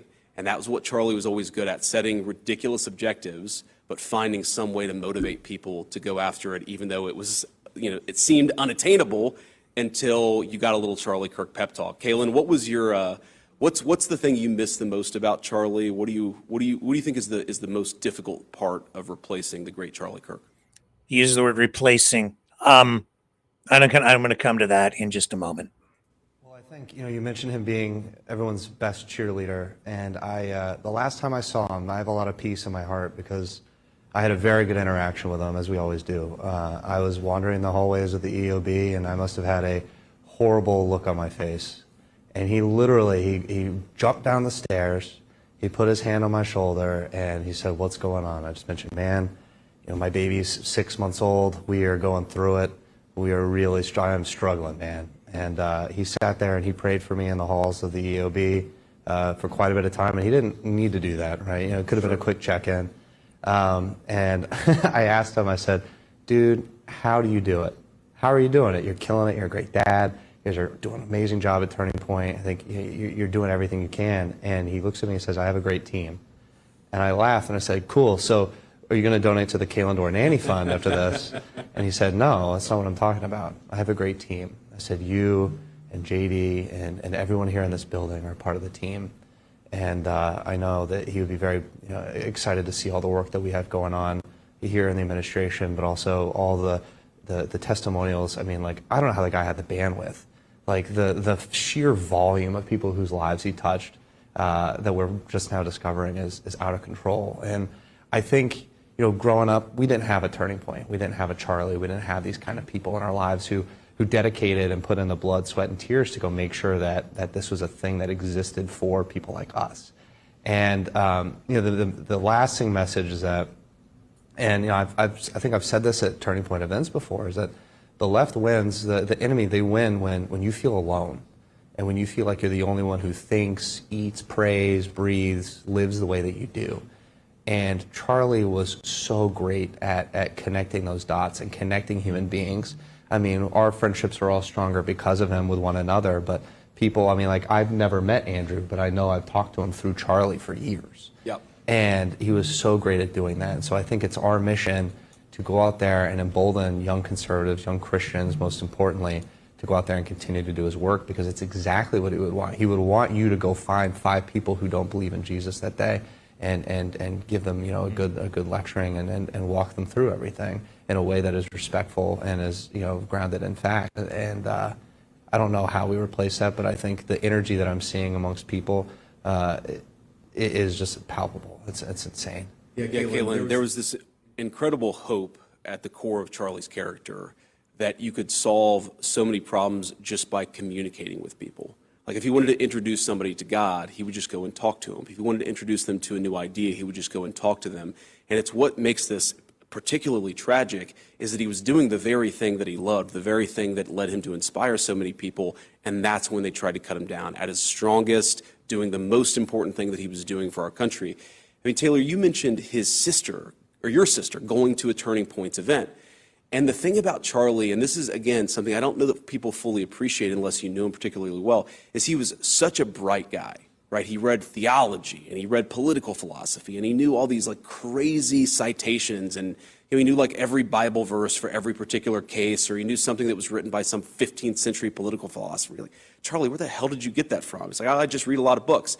But he could also deal with people at the level who didn't know anything about politics, who were curious, who loved their country, they wanted to make it better. Taylor, talk a little bit about that, because Taylor, those of you who don't know, is the lead in our communication shop here in the White House. He knows more about talking to people than pretty much anybody in the White House, or at least that's what you're supposed to know more than anybody else about.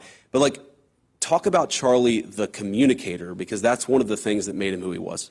That I'm going to tie two things that they said together, because Kaylin's right.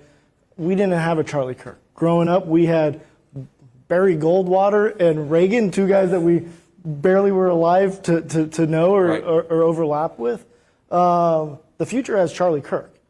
And, you know, before Wednesday, Charlie Kirk was a young man inspiring young people.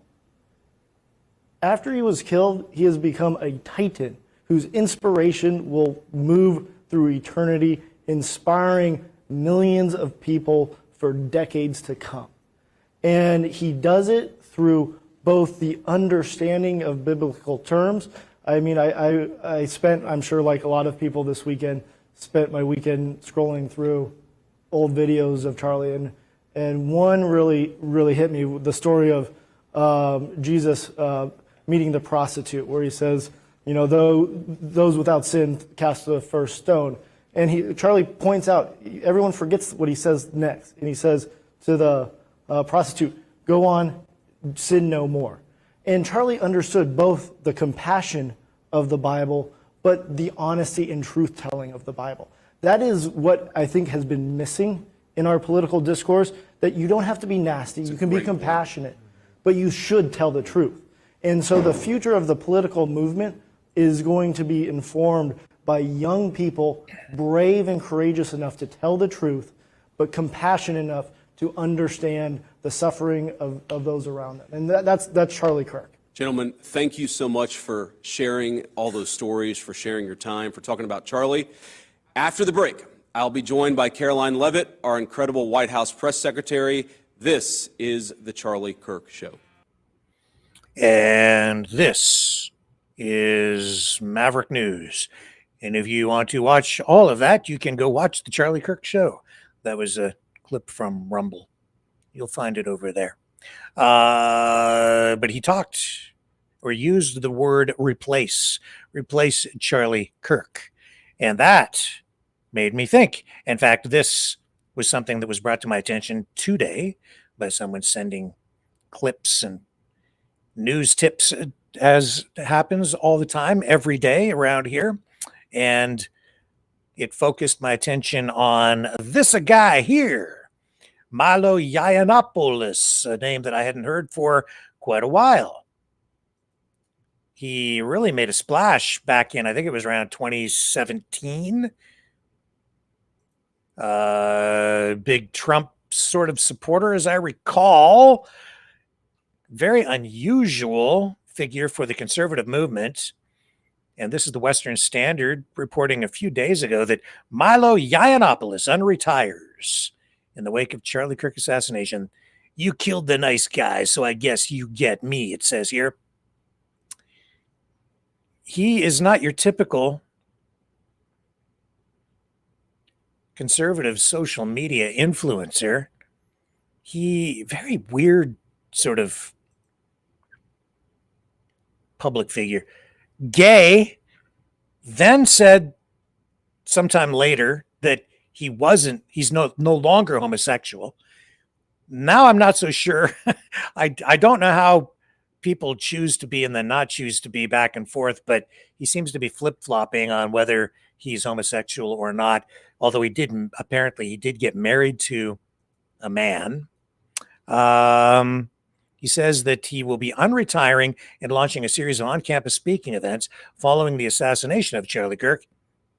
And says here in a series of posts on X, Yiannopoulos has made it clear that he plans to become significantly more active, including the possibility of going on a tour of college campuses. He says, I'd like to do a series of open-air events on U.S. campuses this fall. Keen to hear from student groups and experienced promoters. I'm sure that many of you are probably already familiar and likely recognize him. He seemed to fade away for a while. Hadn't really heard much about him. I sort of had kind of forgotten all about him. So is he just an opportunist latching on to this tragedy and using it to maybe re-leverage a social media campaign or platform or career? Not sure. British-born political commentator, it says here, author and media personality who rose to prominence in the mid-2010s as a provocative figure in right-wing politics. First gained attention as a writer and editor at Breitbart, where he became closely associated with the alt-right movement, though he later rejected the label. Known for his flamboyant style and confrontational rhetoric, Yiannopoulos cultivated a following on college campuses and social media by attacking feminism, political correctness, Islam, and progressive social movements. He has been controversial. He had a book in 2017, Dangerous. It became a bestseller, reflecting both his popularity and notoriety. However, his career has been marked by repeated controversies, including bans from Twitter and other platforms, which curtailed his mainstream influence. Indeed, that's probably why he faded away. Yiannopoulos' career took a sharp downturn in 2017 when past comments about underage sex surfaced, leading to widespread condemnation, the loss of a major book deal, and his resignation from Breitbart. And after this, his visibility in U.S. politics declined significantly, though he continued to appear sporadically at fringe events and attempted comebacks. In later years, he sought to rebrand himself, at one point declaring himself ex-gay. See, I told you. And working with religious conservative groups, though his impact was far diminished compared to his earlier notoriety. Following Kirk's assassination, Yiannopoulos went after several groups and organizations, including lambasting, depending on how you want to pronounce it, Ben Shapiro for canceling his on-campus events. And, Canada's own Rachel Gilmore was not exempt from Yiannopoulos' posts, as he reposted a message condemning Gilmore's post following Kirk's assassination. You are profoundly sick, demented, and vile person. A man with a young family, he posted, is fighting for his life, and this is your takeaway? And then he's talking about Rachel Gilmore again. We talked about that. We talked about the, the website charliesmurderers.com, where they're sort of kind of doxing people who have been critical of Charlie Kirk in the wake of his assassination. And that's related to all of that. Now, as I look at this and people are looking to Milo Yiannopoulos as a possible Charlie Kirk replacement, I don't think that that's the right word. Charlie Kirk was Charlie Kirk. He was his own person. I don't think you replace a person, but some people would say you can maybe replace someone in a position, but you never replace the person. And some people are looking to even Milo Yiannopoulos, or maybe even Milo Yiannopoulos is looking to himself to replace Charlie Kirk, but I don't think that he's no Charlie Kirk. Yiannopoulos, gay, not gay, then maybe a little bit gay again. Just take a look at, take a look at his social media, these social media feeds. Here's just a little scroll through X, just put his name in and look what you get. Breaking, this is from December of 2024. Milo Yiannopoulos enters hospice care as his body succumbs to AIDS, comforted by troon friend. And I don't think that's true. I don't think he has AIDS. If he does, it certainly hasn't been actually confirmed. What else do we have here? Milo Yiannopoulos, or Milo Haranen, was once once a damaged, if sharp, young man, now a messy drug addict who makes mistakes 24/7 and fails upwards. Milo's getting a job on Capitol Hill. This is from back in February. It works PR for Ye, formerly working for, he did work for Marjorie Taylor Greene. Milo, 21, from London. I'm currently doing philosophy and Japanese at Manchester. Brass. Correct. Ricky Gervais. Correct. The strongest link is Milo, as he was the only player to bank money for the team. Sheet. Correct. Asbo. Correct. Board. Correct. Waters. No water. So Milo, what sort of lawyer are you going to be? I think he'd have something to do with intellectual property or copyright. Oh, not a judge. Well, ideally, it'd be nice to be a High Court judge, but... Wolf. Correct. 6. Correct. Manganese. Correct. Gods. Correct. I. Correct. Great Ormond Street. Correct. Milo. Milo. James. James, why Milo? Because he's younger than me, better looking, and he's wearing our curtains. Milo, you are the weakest link. Goodbye. I'm incredibly annoyed that I got voted out, at such a late stage. James's reason for voting me off was that I was younger than him, which is true, but I'm better looking than him, which is also true, and I'm wearing his curtains, which clearly isn't. Milo. And he kind of got voted off social media at some point, I guess, but this is back in May of last year. Banned in 2016. This is from Mario Knopfel due to involvement in the harassment of actor Leslie Jones. Yiannopoulos criticized his suspension as indicative of bias against conservatives. Just all kinds of controversy surrounds this guy. That's one of the things I think that makes people famous is the controversy, the world wrestling, professional wrestling kind of environment, the friction, the fighting. It becomes a spectacle and entertainment.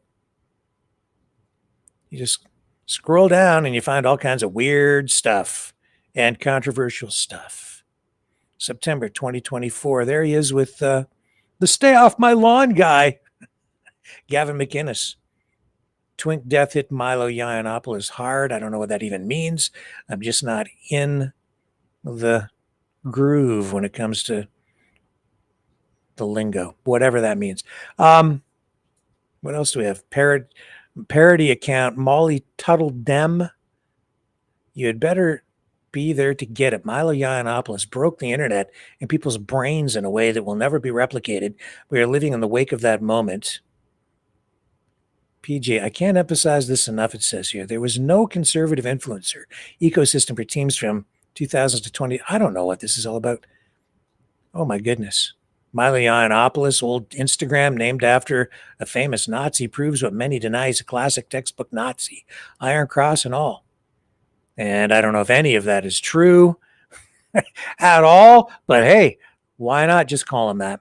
So as I say, you just scroll down, you find all kinds of weird stuff with him. And so I don't, Charlie Kirk, pretty, vanilla, white picket fence, all-American, cliche, beauty queen trophy wife with two kids, the classic cliched American. I don't mean this in any critical way. I'm just saying that that's sort of the image that I think of when I think of Charlie Kirk, very straight down the middle of the road, very, very conservative, and conservative in like a very Christian, heterosexual family man kind of way. That's what I'm trying to get at. Milo Yiannopoulos, really not like that at all. So I don't know why someone would say he should be like the replacement for Charlie Kirk. Let's go right to Milo's Twitter account directly and see what he says himself. What's he posting? Milo. There it is right there. This, he says, September 10th. All right, I am unretiring. And then it went from there. And he has 500,000 followers on X.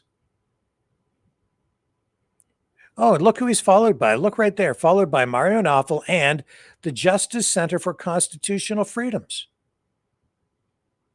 The JCCF in Canada. That's interesting to me. Wasn't aware of that until just now. What else is he posting on here? Thomas Chatterton Williams. I wrote about the sudden open embrace of textbook cancel culture on the right, something they used to decry. Am I bothered? It says he replies here, ask me if I'm bothered. I don't know what he means by that. Christopher Rufo took 6 months to contradict his own advice. In February, the conservative activist wrote that social media posts should no longer be grounds for automatic social and professional annihilation. This view won't come as a surprise to anyone who has followed Rufo's long crusade against left-wing cancel culture. By August, however, he had emulated his enemies, arousing outrage over a journalist's old tweets. The episode demonstrates not just his own hypocrisy, but also why campaigns against unwelcome speech should always be resisted. But we've seen a lot of hypocrisy of late on all sides, especially when it comes to free speech, cancel culture in particular.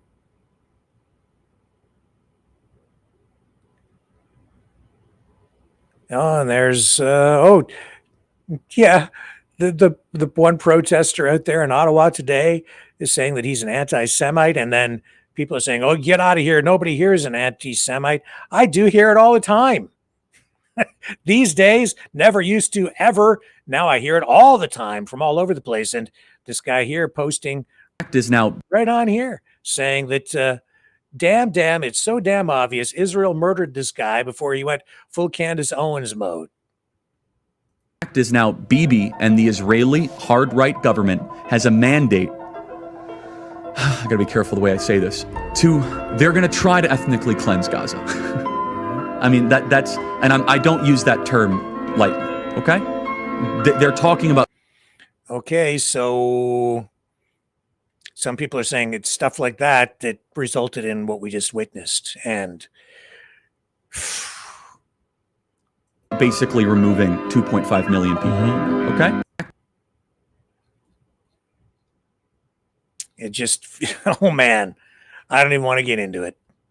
You know exactly what I'm talking about. All of you do. This is on Milo's page. So, okay, good luck with that. Replacing Charlie Kirk with Milo Yiannopoulos. He may get, well, here I am talking about him, giving him profile. So this is helping him right now regain positioning on social media, isn't it? Yes, it is. But he's no Charlie Kirk. Much, much different. What else do we have going on here today? Oh, this is an interesting story. Somebody sent me a message today saying Trump is taking over the Fed. I don't think it's quite like that. Not in a direct way, but maybe in an indirect way, which should be of extreme concern to all of us, because Trump is trying to control every aspect of government on every level, every department, every division, including the Fed, by putting people that are loyal to him in positions of power. Trump races to reshape Fed. This is the Federal Reserve, by the way. We're talking about days before interest rate decision. The Fed is expected to cut interest rates for the first time this year. And of course, Trump has been putting pressure on the Fed to lower rates. It says 12 policymakers, this is ABC, of the Federal Reserve are set to take a high-stakes vote this week on the nation's benchmark interest rate, attempting to steer the economy through a stormy bout of slow hiring and rising inflation. In a highly unusual circumstance, however, two of the policymakers stand in limbo, uncertain if they will vote at all, with little more than 48 hours before the announcement. And we brought you the story here about the firing. It says here, in recent weeks, President Trump has moved to fire one member of the Fed's Board of Governors and secure Senate confirmation for another. The race to reshape the Fed, that's how he's taking control, by reshaping who's going to sit on the Board of Governors. The race to reshape the Fed comes after Trump railed for months against the central bank and its chair, Jerome Powell, for declining to heed his call for lower interest rates. This is very dangerous because the Fed is supposed to operate independently of the government, certainly the president himself. The clash over the composition of the Fed board casts uncertainty over the Fed's meeting on Wednesday, where officials are expected to announce the central bank's first rate cut since December. And so in a social media post today, Trump reiterated his criticism of Powell, saying the Fed chair must cut interest rates now and bigger than he had in mind. All caps, shouting. Trump recently moved to fire board member Lisa Cook. We told you about that, who sued Trump over her attempted ouster, saying the decision violated her legal protections as an employee at the independent federal agency. Trump said he removed Cook over mortgage fraud allegations against her. This is something that she is fighting. It's going to wind its way through the courts. This is how he is trying to assert his influence and control over the Federal Reserve by putting people in there that will do his bidding. Federal law allows the president to remove a member of the Fed board for cause, though no president has attempted such a removal in the 112-year history of the central bank. And it doesn't look like Trump actually has the evidence to push forward and actually have this stick. So I think he's going to have a tough time when it actually gets into the court and starts winding its way through the legal system. It says last week a federal judge issued a preliminary injunction requiring the Fed to let Cook continue serving in her role as a governor of the Federal Reserve System as her lawsuit moves through the courts. And then days later, the Trump administration filed a request with an appeals court asking to remove Cook by Monday before the scheduled vote on interest rates in a court filing over the weekend. Cook asked the appeals court to reject Trump's bid. It's a tug of war. It's a standoff. It's another no holds barred wrestling match, WWF style. Last month, Trump called on Cook to resign. Blah, blah, blah, blah, blah, blah, blah, blah, blah. Bottom line is Trump couldn't get rid of Jerome Powell. So he's trying to put other people into positions there. Purge. Continue with the purge now over at the Fed. And that may be a problem because the Fed may lose its autonomy and ability to make decisions independent of political influence. That may undermine even further confidence in the U.S. economy and even the U.S. dollar itself. Beware. Not good at all.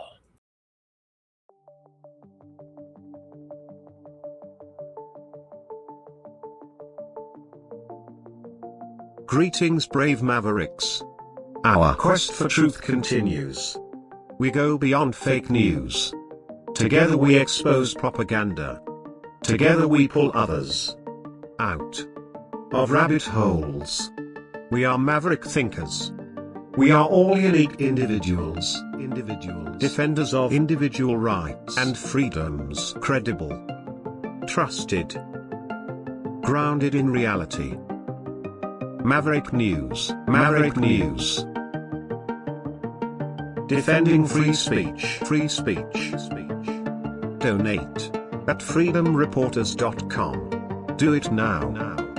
Tomorrow may be too late. Maverick News. The world is watching.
Maverick News.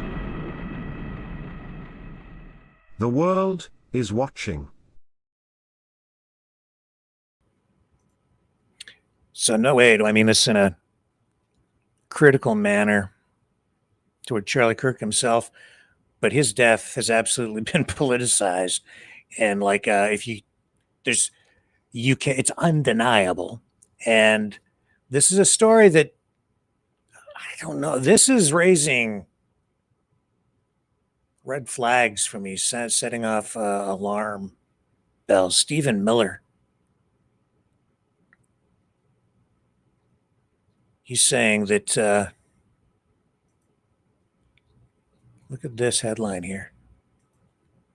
Look at what this was. He was on that Charlie Kirk show with J.D. Vance today. Stephen Miller blames terrorist networks for Kirk's death. Terrorist networks. Left wing.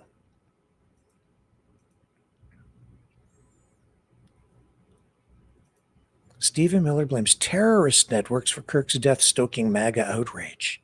Stephen Miller, White House Deputy Chief of Staff on Monday, this is Axios, blamed terrorist networks for Charlie Kirk's killing, despite law enforcement saying the suspected shooter acted alone.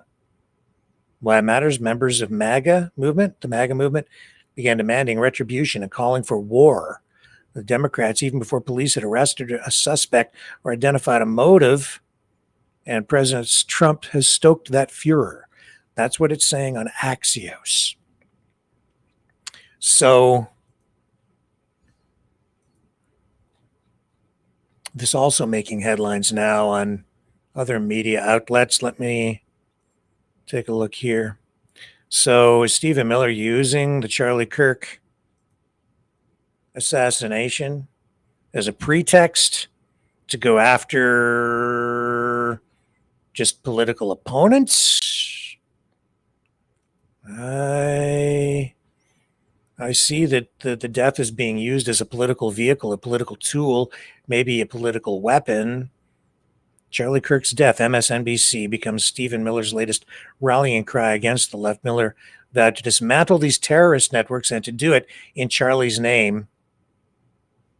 Again, talking about the appearance on the podcast. And Miller spoke about the need to uproot and dismantle these terrorist networks, which he described more specifically as the organized doxing campaigns, the organized riots, the organized street violence, the organized campaigns of dehumanization, vilification, posting people's addresses, combining that with messaging designed to trigger, incite violence, and the actual organized cells that carry out and facilitate the violence. It is a vast domestic terror movement, he told Vance. With God as my witness, he continued, we are going to use every resource we have at the Department of Justice, Homeland Security, and throughout this government to identify, disrupt, dismantle, and destroy these networks and make America safe again.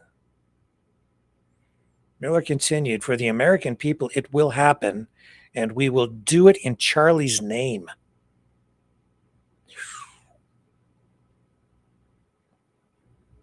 Miller, also Trump's Homeland Security advisor and the reported architect of some of the administration's most contested immigration policies, including family separation, mass deportation, and indefinite detention,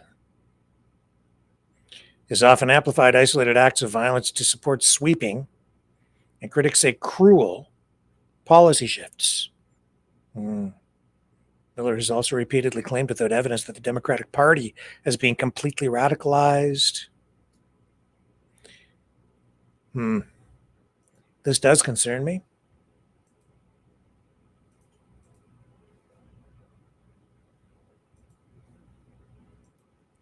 Deal with facts. You want truth. You want blind justice so that everyone is treated equally under the law, by the law. You should not be, it's dangerous to take things and conflate and then use something as an excuse to achieve some sort of political goal or some new form of social engineering. which is exactly what the left has been accused of. And I'm telling you that we're seeing exactly that kind of behavior right now from the opposite side. Here's what this is, a local TV station. Which station is this talking about this story? This is WAAY, Channel 31, a CNN affiliate.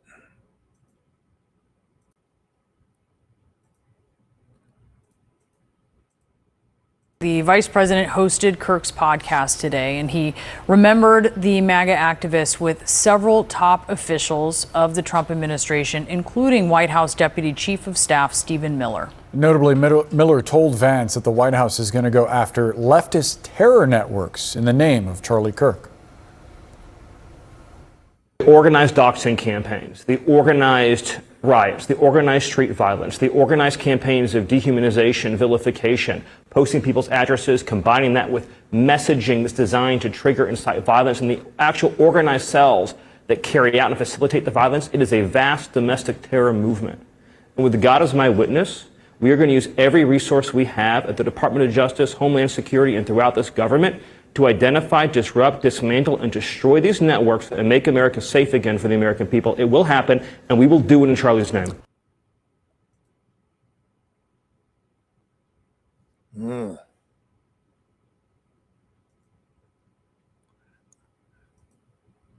I keep hearing that word terrorist thrown around. You use that word, you attach that word to any kind of an operation, suddenly rights just disappear. Government gets to do whatever they want. At home, and even on the high seas. Words are important. You know, someone very profoundly once said many years ago that if fascism ever comes to America, it'll come in the name of liberalism.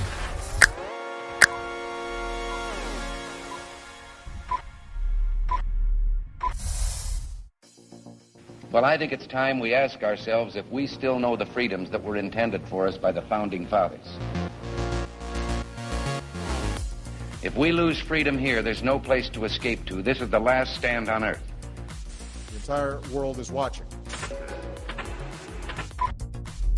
Every dictator, every crazy dictator in the world is watching.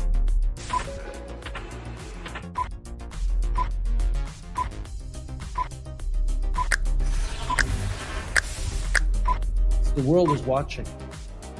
On TV, the entire world is watching. On social media. But the entire world is watching, and yes, they are seeing what we have apparently bravely been willing to say that others are thinking. Stand for freedom. Literally stand for freedom. Let's get this done. The entire world is watching. We're at war with the most dangerous enemy that has ever faced mankind in his long climb from the swamp to the stars.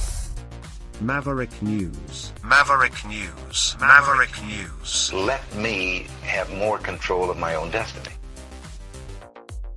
The world is watching.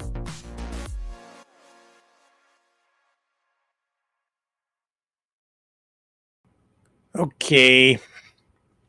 So, I told you about Danielle Smith, right?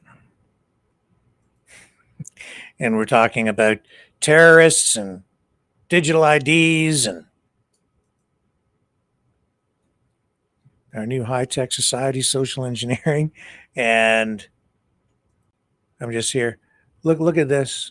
I just came across Liz Churchill posting, wow, with regard to Danielle Smith and the digital IDs, the all-in-one digital ID says, get out of Canada while you can. Globalist con artist Danielle Smith introduces the Agenda 2030 Global Digital ID, which is promoted by the WEF, the UN, and the WHO. Yeah. Meanwhile, people are concerned about it have become her biggest cheerleaders, and then come over here and attack me whenever I even mention anything that's critical at all of Daniel Smith, the darling of the conservative movement in Alberta, Stan, which is part of Kanakistan, at least for the moment. Kash Patel, under increasing scrutiny, in large part because of his social media faux pas during the Charlie Kirk assassination investigation, where his FBI twice arrested people who are not the right guy. And Kash Patel posted online saying that they had their killer. I'm paraphrasing. But I'm still pretty damn accurate. This FBI director, Kash Patel, CBS headline. Social media messaging draws critics during Kirk's investigation. Yeah, let's just listen to this. I'm not sure what he's saying here. Influencer Charlie Kirk will face a judge as early as tomorrow. It comes as authorities continue their search for a motive in the killing. But Utah Governor Spencer Cox says 22-year-old Tyler Robinson is not cooperating, and that's despite having family and friends who are. Meanwhile, hundreds gathered in cities across the country to honor Kirk over the weekend. There were vigils in Georgia, D.C., Houston, and in Phoenix, where a memorial outside Kirk's nonprofit Turning Point USA continues to grow. The organization says they will hold a public. And there were vigils, I think, in Calgary, Edmonton as well. I think there was a small one in Red Deer, Alberta. So Alberta is sort of embracing this, not province-wide. Saw some what looked like sizable crowds, conflicting reports on how many, but they got crowds out. Public memorial service next weekend at the State Farm Stadium in Glendale, Arizona, and that venue can hold up to 73,000 people. CBS News reporter Andres Gutierrez joins us now from St. George, Utah. Andres, thank you for your time today. What else are you learning right now about the investigation? Good morning, Mugu. Federal investigators say they now have hard physical evidence linking Tyler Robinson to the crime scene. The FBI director, Kash Patel, this morning confirming that they have pulled DNA from 2 key items. Take a listen. And I can report today that the DNA hits from the towel that was wrapped around the firearm and the DNA on the screwdriver are positively processed for the suspect in custody. And so here in southern Utah, investigators have executed search warrants at the parents' house of Robinson up in Washington, Utah, about 15 minutes north from where I'm at. Here in St. George, this is the apartment complex, Unit 73, where Tyler Robinson lived with his roommate, who apparently is also his romantic partner. According to neighbors out here, there were about 24 FBI agents who showed up late Thursday night, and they worked throughout Friday in pulling boxes of potential evidence out of that particular unit. But again, this DNA evidence now giving them some hard physical evidence linking him to this particular crime scene. And Andres, as you just said there, you are right where Tyler Robinson lived. Who have you spoken to and what have you learned about Tyler Robinson out there? Yeah, here in the last 72 hours, we have been working the doors, trying to talk to classmates, neighbors, trying to figure out how this individual could have been capable of this heinous assassination. I ended up talking yesterday to Adrian Rivera, who ended up sharing woodworking classes with Robinson in high school. He described Robinson as timid and quiet, someone who was more interested in video games than in politics. He says that he was, as many are out here, absolutely stunned to learn that his former classmate was accused of something like this, saying that he felt shocked, disgusted, and ashamed that something like this happened here. Another classmate that I spoke to late last night, Jada Funk, grew up with Robinson. She remembers him as a kind student, went to elementary and middle school with him, would describe him as a teacher's pet who was always on time. Take a listen to what she told me. I mean, the type of kid that would like remind the teacher to assign homework, and like he's always on time, always a hard worker, a good helper, not really a problem starter. What do you want Americans to know about St. George, Utah and Washington, Utah following this?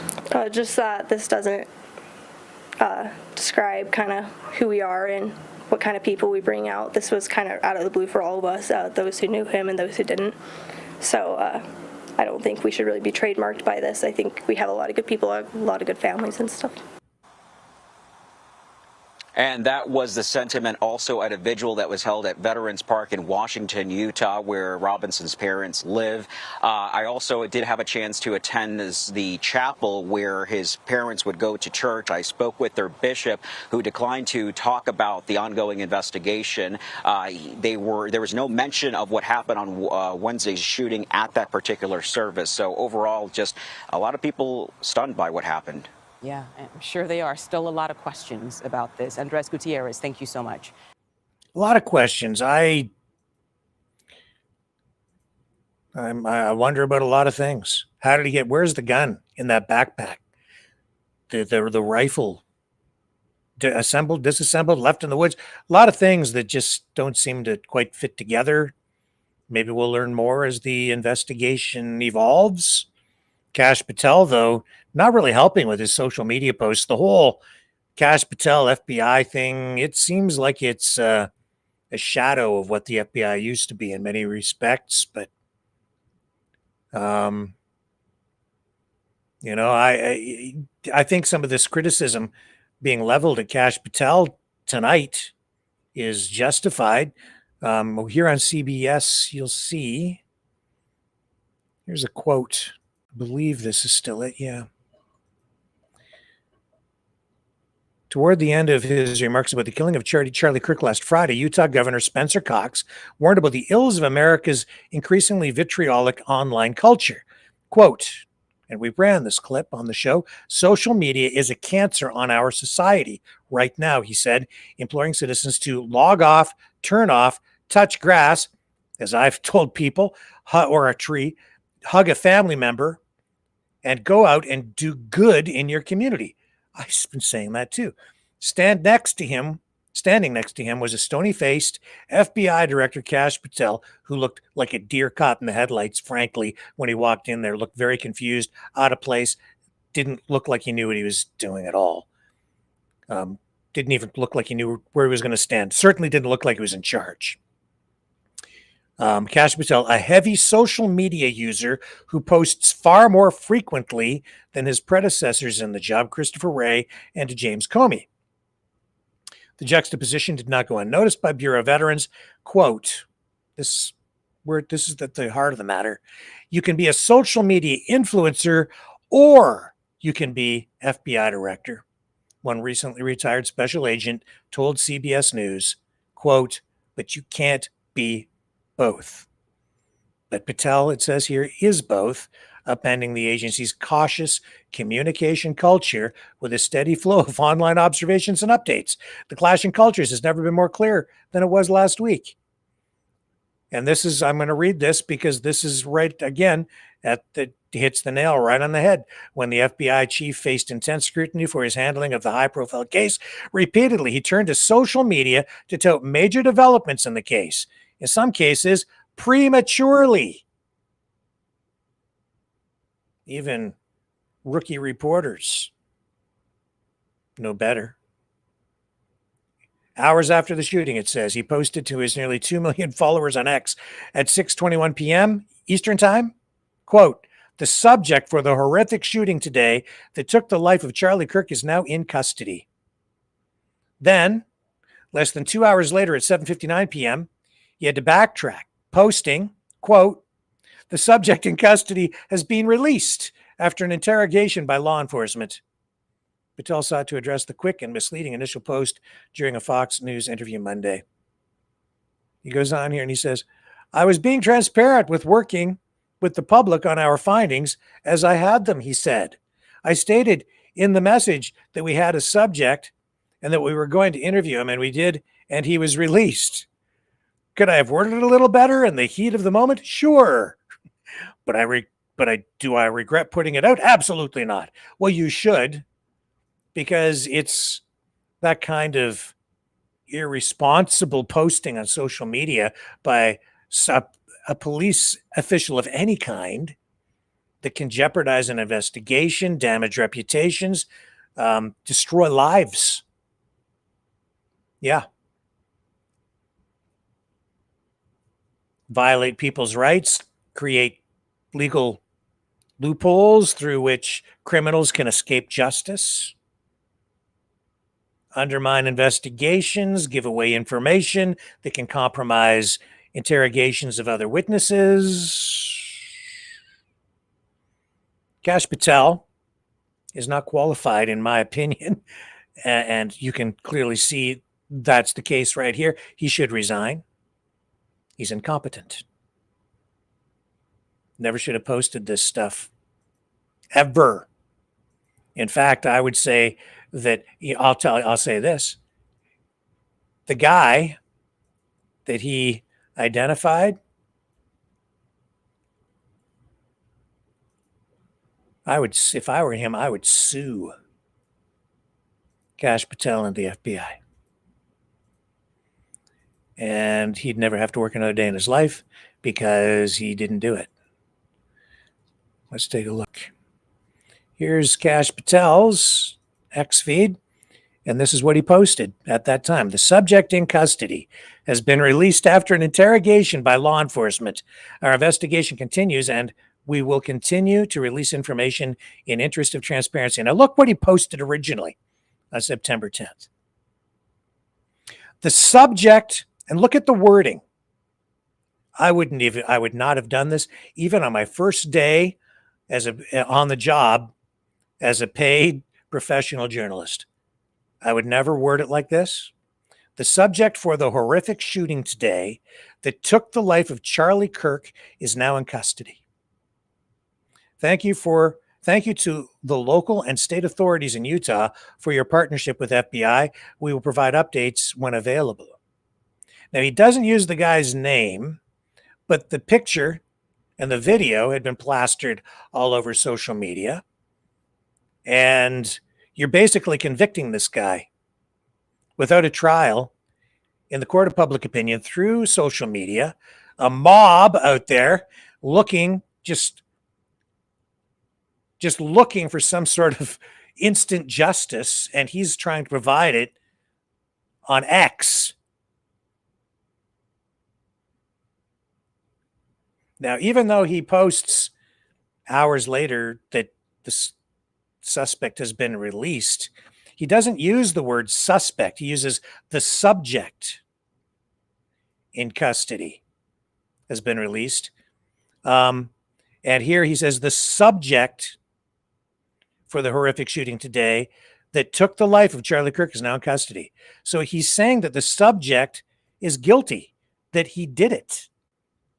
Not a suspect, the subject, the person of interest, the target of their investigation, the subject for the horrific shooting today. Not a suspect. He's basically saying that he did it. Oh, look, and you want to look at what's posted right below that, a noose. That's pretty extreme. Instant justice. I'm wondering about a lot of things surrounding this investigation. That is not professional. Even a rookie cop wouldn't do something like that. It's not a cop. Now he's in charge, right? He's the head of the FBI.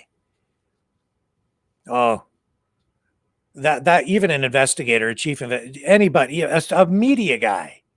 If you're the authorized media guy for any police service and you post something like that and then have to retract it later, that would be enough. If I were a chief of police for any police, you're not in that job anymore, pal. You're on desk duty for the rest of your career or fired. And this is the guy running the FBI. You don't use language like that. I'm sorry, not sorry.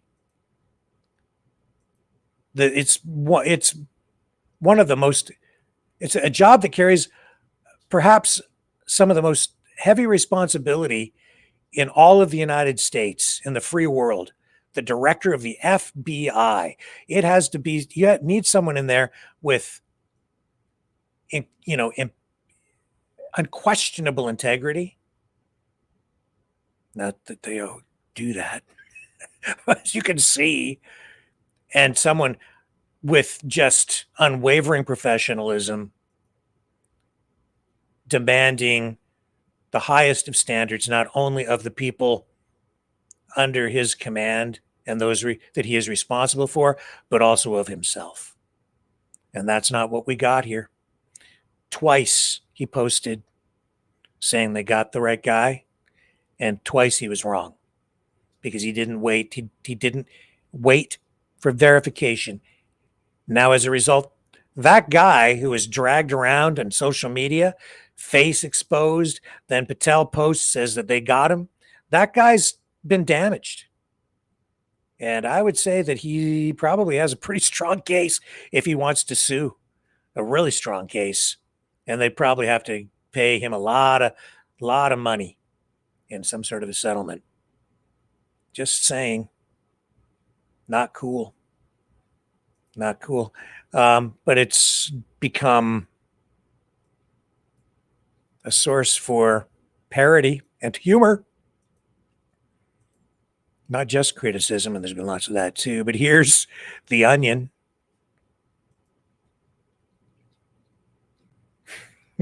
Because as you know, he also came out, Kash Patel, and it said that the arrest was because of the great work that the FBI had been doing. And yet we know that really the suspect was turned in, or turned himself in, or his family members turned him in, actually. So the FBI didn't have to do anything.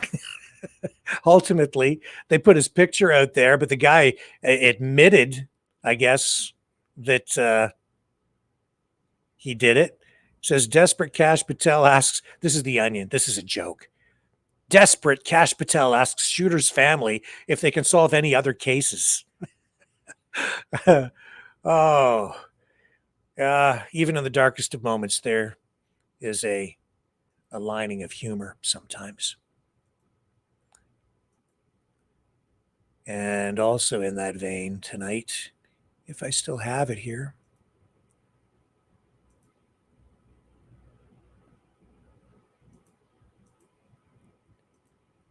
there was another aspect to this story right here. Apparently, well, we know that Tyler Robinson, the person accused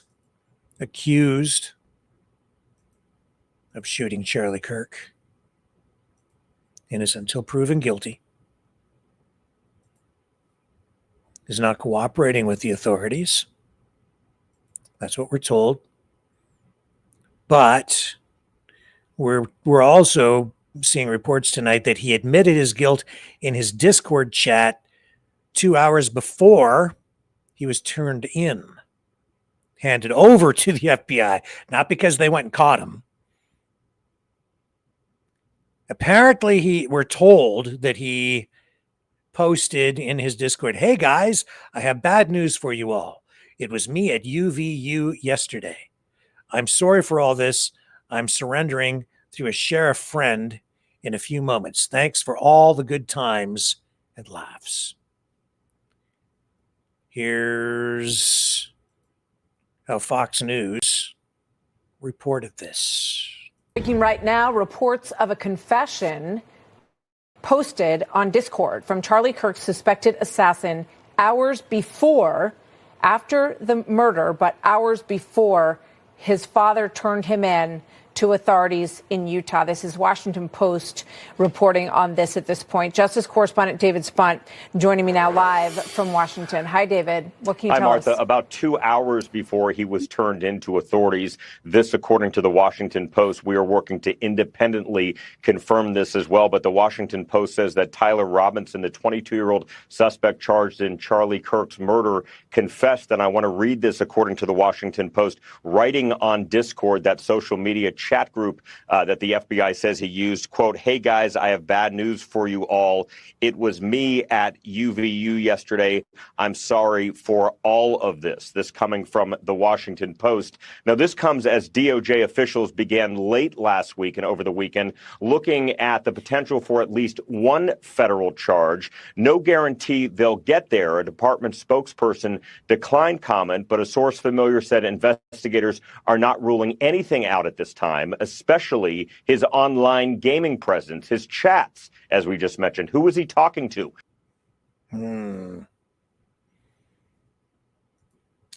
Interesting, very interesting.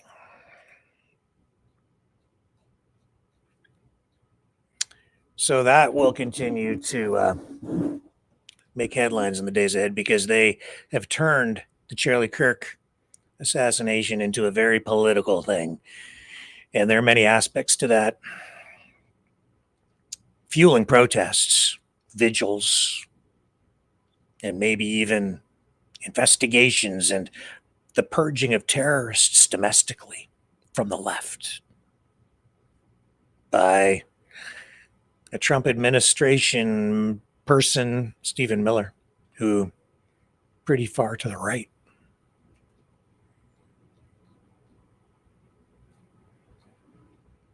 The Great Purge makes me want to tune everything out. So let's do that as we prepare to tune out for tonight. Let's just tune out of politics for a moment and focus on something happy. Let's turn some sadness into something happy. How about a video of a dog that was missing for 2 weeks and then was found, rescued, and when it came home, the dog's best friend, the house cat, greeted his lost and now found best friend in this way.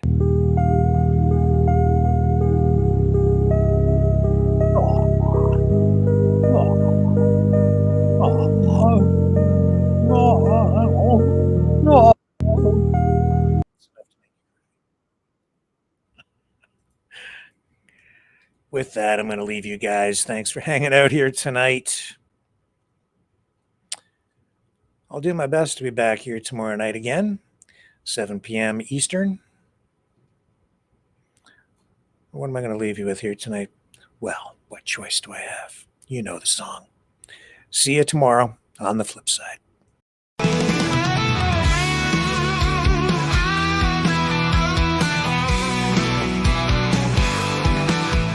Well, I heard old Cosmo howling last night up on the hill where the moon shines so bright. He was singing a tune, lonesome dogs cry about freedom, running and touching the sky. If I leave here tomorrow, would you still remember me? Cosmo's free, running wild, wild as the wind can be. He's a free dog, he's a free dog, he's a free dog. Cosmo's got them paws that just itch to roam. He's chasing his dreams, he's far from home. With a heart full of love and a spirit so free, he's living his life wild and carefree. If I leave here tomorrow, would you still remember me? Cosmo's free, running wild, wild as the wind can be. He's a free dog, he's a free dog, he's a free dog. He's got the stars in his eyes, the wind in his fur, a tail that wags like it's never heard of the blur. Cosmo's on a journey, he's got no chains, he's running through fields, breaking all the lanes.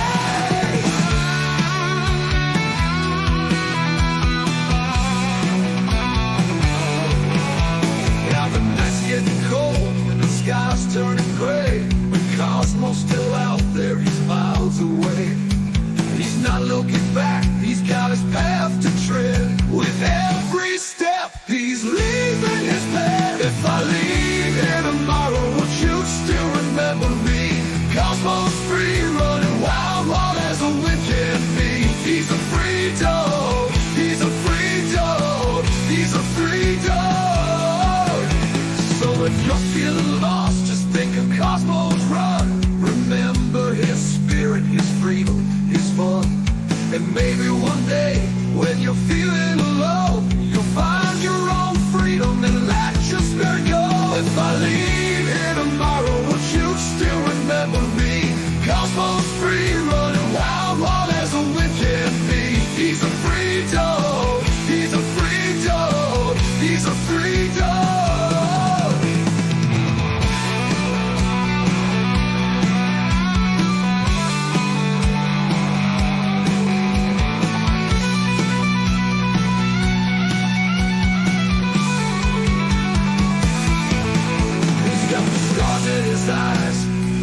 in his fur, a tail that wags like it's never heard a bird, a heart full of love and a spirit so free. He's living his life wild and carefree. He's got the stars in his eyes, the wind in his fur, a tail that wags like it's never heard a word. Cosmo's on a journey, he's got no chains. He's running through fields, breaking all the lanes.